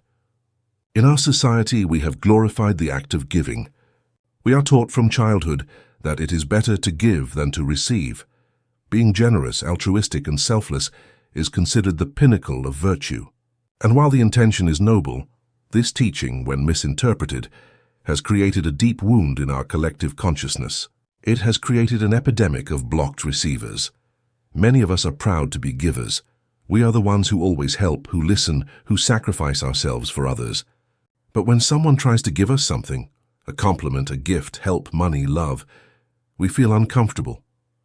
We deflect it. We minimize it. We say, oh, it's nothing, or we feel a strange need to immediately return the favor to balance the scales. This block is not humility. It is the manifestation of our deepest wounds of unworthiness. It is difficult for us to receive because deep down, an obsolete law in our inner constitution whispers, I don't deserve it. Unworthiness as a wall, receiving a gift, whether material or emotional, requires that you accept, if only for an instant, that you are worthy of receiving it without having to do anything to earn it. For the ego, which has built its identity on the basis of struggle and earning a living, this unconditional grace is terrifying. It threatens to demolish its entire structure of, I'm only worth what I do. Fear of debt. We have been conditioned to see life as a transaction. If someone gives us something, we feel an implicit debt. This fear of being in debt keeps us in a state of constant accounting, preventing the natural and joyful flow of generosity. Fear of control. Receiving puts us in a vulnerable position. It requires us to let go of control and trust in the benevolence of the giver, be it a person or the universe itself. For the inner doer, who needs to feel that he has control over everything, this act of surrender is profoundly uncomfortable. When we block receiving, we don't just harm ourselves. We commit an act that interrupts the cosmic flow. Imagine that the universe is a great heart. Giving is systole, the contraction that sends blood throughout the body. Receiving is diastole, the expansion that allows blood to return to the heart to be reoxygenated. A heart that only contracts and refuses to expand to receive will eventually tire and die. By refusing to receive, you not only deprive yourself of the abundance that is rightfully yours, you also deny the other the joy and blessing of giving. You interrupt the sacred circle. You build a dam in the river of life, and the stagnant water around you inevitably becomes toxic, manifesting as resentment toward those who do not give you what you secretly long for, and exhaustion, because you are constantly emitting energy without allowing it to be replenished. The workshop of the conscious receiver, opening the floodgates to flow. Becoming a graceful and open receiver is one of the most spiritual and powerful acts you can perform. It is an act of healing the wound of unworthiness and a declaration of faith in the abundance of the universe. Practice 1. The embodied affirmation of deservingness. Mental affirmations alone do not work if the body does not believe them. This practice is designed to rewire your system at a cellular level. The process: stand in front of a mirror, look directly into your eyes, place one hand over your heart, take a deep breath. Now say aloud with as much conviction as you can muster, I am worthy of receiving all the good in the universe. I am open and ready to receive. The somatic part. At first this may feel fake, Your body may tense up. Your mind may scoff. Ignore the skeptic. Repeat the phrase several times, and with each repetition, try to feel the truth of those words in your body. What would a body that knows it is worthy feel like? Perhaps your shoulders relax. Perhaps your chest opens. Perhaps a genuine smile appears on your face. The anchor. Hold that feeling of openness and deservingness in your body for 30 seconds. Anchor that feeling. Doing this every morning, even for a minute, begins to dissolve the old program of unworthiness and create a new neurological and vibrational reality. You are literally teaching your body to receive. Practice 2, the Pure Thank You training. This practice trains you to receive small daily gifts with grace, without deflecting or minimizing them. The compliment challenge. The next time someone gives you a genuine compliment, "You look great today," "You did an excellent job," your automatic impulse might be to say, "Oh, it's nothing," or to point out a flaw. Resist that impulse. Instead, pause, breathe, look the person in the eyes, smile, and simply say, "Thank you. I receive it." And that's all. There is no need to add anything else. Feel how the energetic gift of the compliment enters your system and nourishes you. The small gift challenge. If someone offers you a small gift, paying for your coffee, helping you with a heavy bag, practice receiving it with the same grace. Instead of the automatic protest of, no, that's not necessary," simply say, "Thank you, that's very kind of you." In doing so, you complete the circle of generosity. You allow the giver to feel the joy of giving, and you allow yourself to be sustained by the flow of life. Practice 3, gratitude as an act of active reception. Gratitude is the vibration of reception. When you feel gratitude, you are telling the universe, "I have received your gift, I see it. I value it." And by the law of resonance, the universe will send you more things to be grateful for. The treasure hunt of receiving. Your task is to become a detective of the gifts you are already receiving. We are often so focused on what we lack that we don't see the avalanche of abundance that is already present. The process. Throughout the day, actively seek and note, mentally or in your journal, every gift you receive. The gift of a warm bed in the morning, the gift of hot water in the shower, the gift of a song you like on the radio, the gift of a ray of sunshine, the gift of a pleasant conversation, the gift of the air you breathe effortlessly, the alchemy. By consciously recognizing these gifts, you shift your focus from lack to reception. You realize that you are not waiting for abundance to arrive. You are already swimming in an ocean of it. This practice tunes your vibration to the frequency of reception and opens the floodgates for even greater gifts to flow to you. The final dance, the infinite rhythm, the initiate finally understands the truth. Giving and receiving are not two opposing acts. They are the same single movement, the eternal pulse of life. They are the inhalation and the exhalation of the cosmos. You cannot do one without the other. Trying only to give without receiving leads to exhaustion. Trying only to receive without giving leads to stagnation. Mastery resides in the rhythmic flow. When you give from a place of wholeness, you create a void that the universe, by its very nature, rushes to fill. And when you receive with an open and grateful heart, you fill your reserves so that you can give again from an even more whole place. It is an upward spiral of grace and abundance. You have completed your study of the eternal law of exchange. You no longer see the world through the lens of fear of punishment or the struggle for survival. You see the universe as a fair, reciprocal, and infinitely generous partner, a partner whose only desire is to participate with you in a dance of creation and flow. And so, traveler of the soul, we come to the end of our road of words and to the true beginning of your journey of being. We have traveled together through the vast landscapes of your inner universe. You have stood before the mirror of reality. You have learned to conduct the symphony of your vibration, and you have begun to decipher the sacred letters of the cosmic alphabet. You have entered the forge of the mind, reclaiming your power as the architect. You have ascended to the throne of wisdom of your heart, embodying your power as a magnet. You have immersed yourself in fertile silence, remembering your power as a receiver. You have taken the soul's rudder. You have danced with the opposites. You have navigated the river of time. You have healed the shadow of desire, and you have flowed with the eternal law of exchange. You have gone from being a leaf carried by the wind to being the wind itself, from being a character in the story to being the conscious author of its pages. The map you were looking for has been revealed. But the final revelation, the secret that is hidden behind all the secrets we have explored, is not one more law to learn. It is a home to which to return. All the laws we have discussed, the mirror, resonance, karma, polarity, are facets of a single diamond of truth. They are the spokes of a wheel that turn around a still center. And that center, that unifying truth, is unity. The realization that the separation you have perceived between you and the universe, between the I and the other, between the creator and the creation, has always been the greatest and most convincing of illusions. The purpose of this journey was not to teach you how to control a universe external to you. It was to guide you back to the remembrance that you are the universe experiencing itself.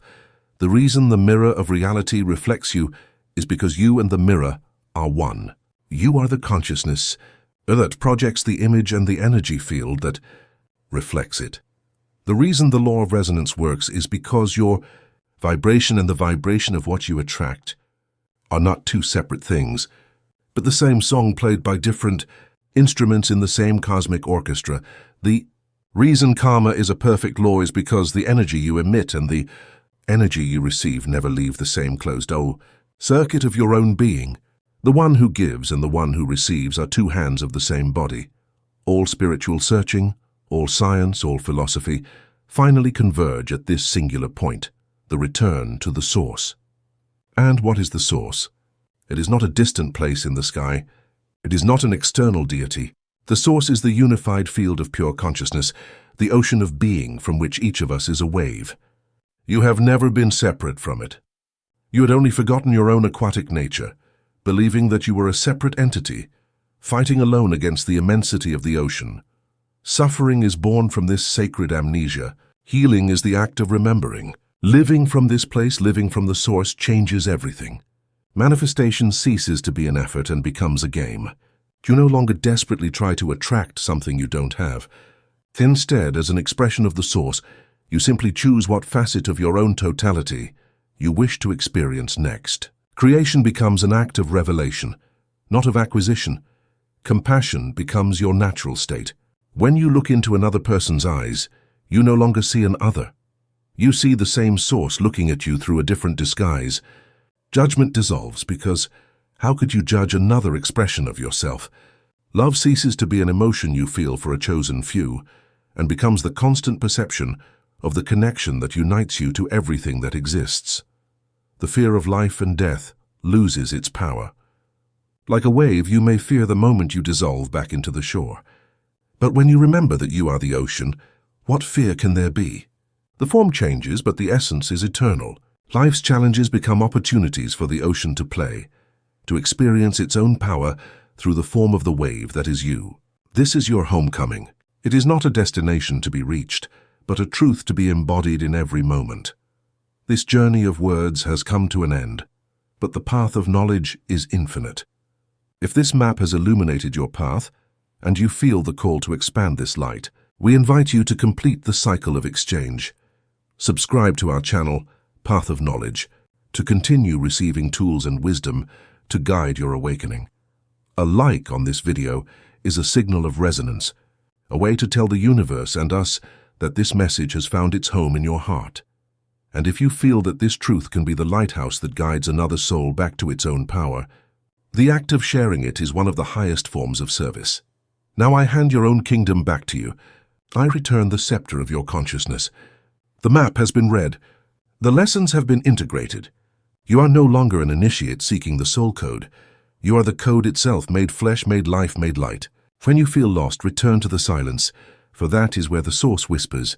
When you feel weak, return to your heart, for that is where the magnetic power of the source resides. When you feel confused, return to your mind, for that is where you have the power of the source to imagine and create. Trust in the mirror.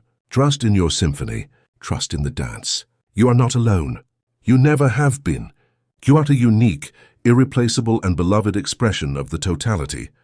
You are the consciousness of the universe awakening to itself.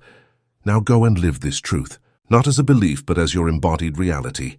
Be the peace you seek. Be the love you long for. Be the wisdom you have always been. The journey is not over. It has just begun. And the entire universe celebrates your awakening,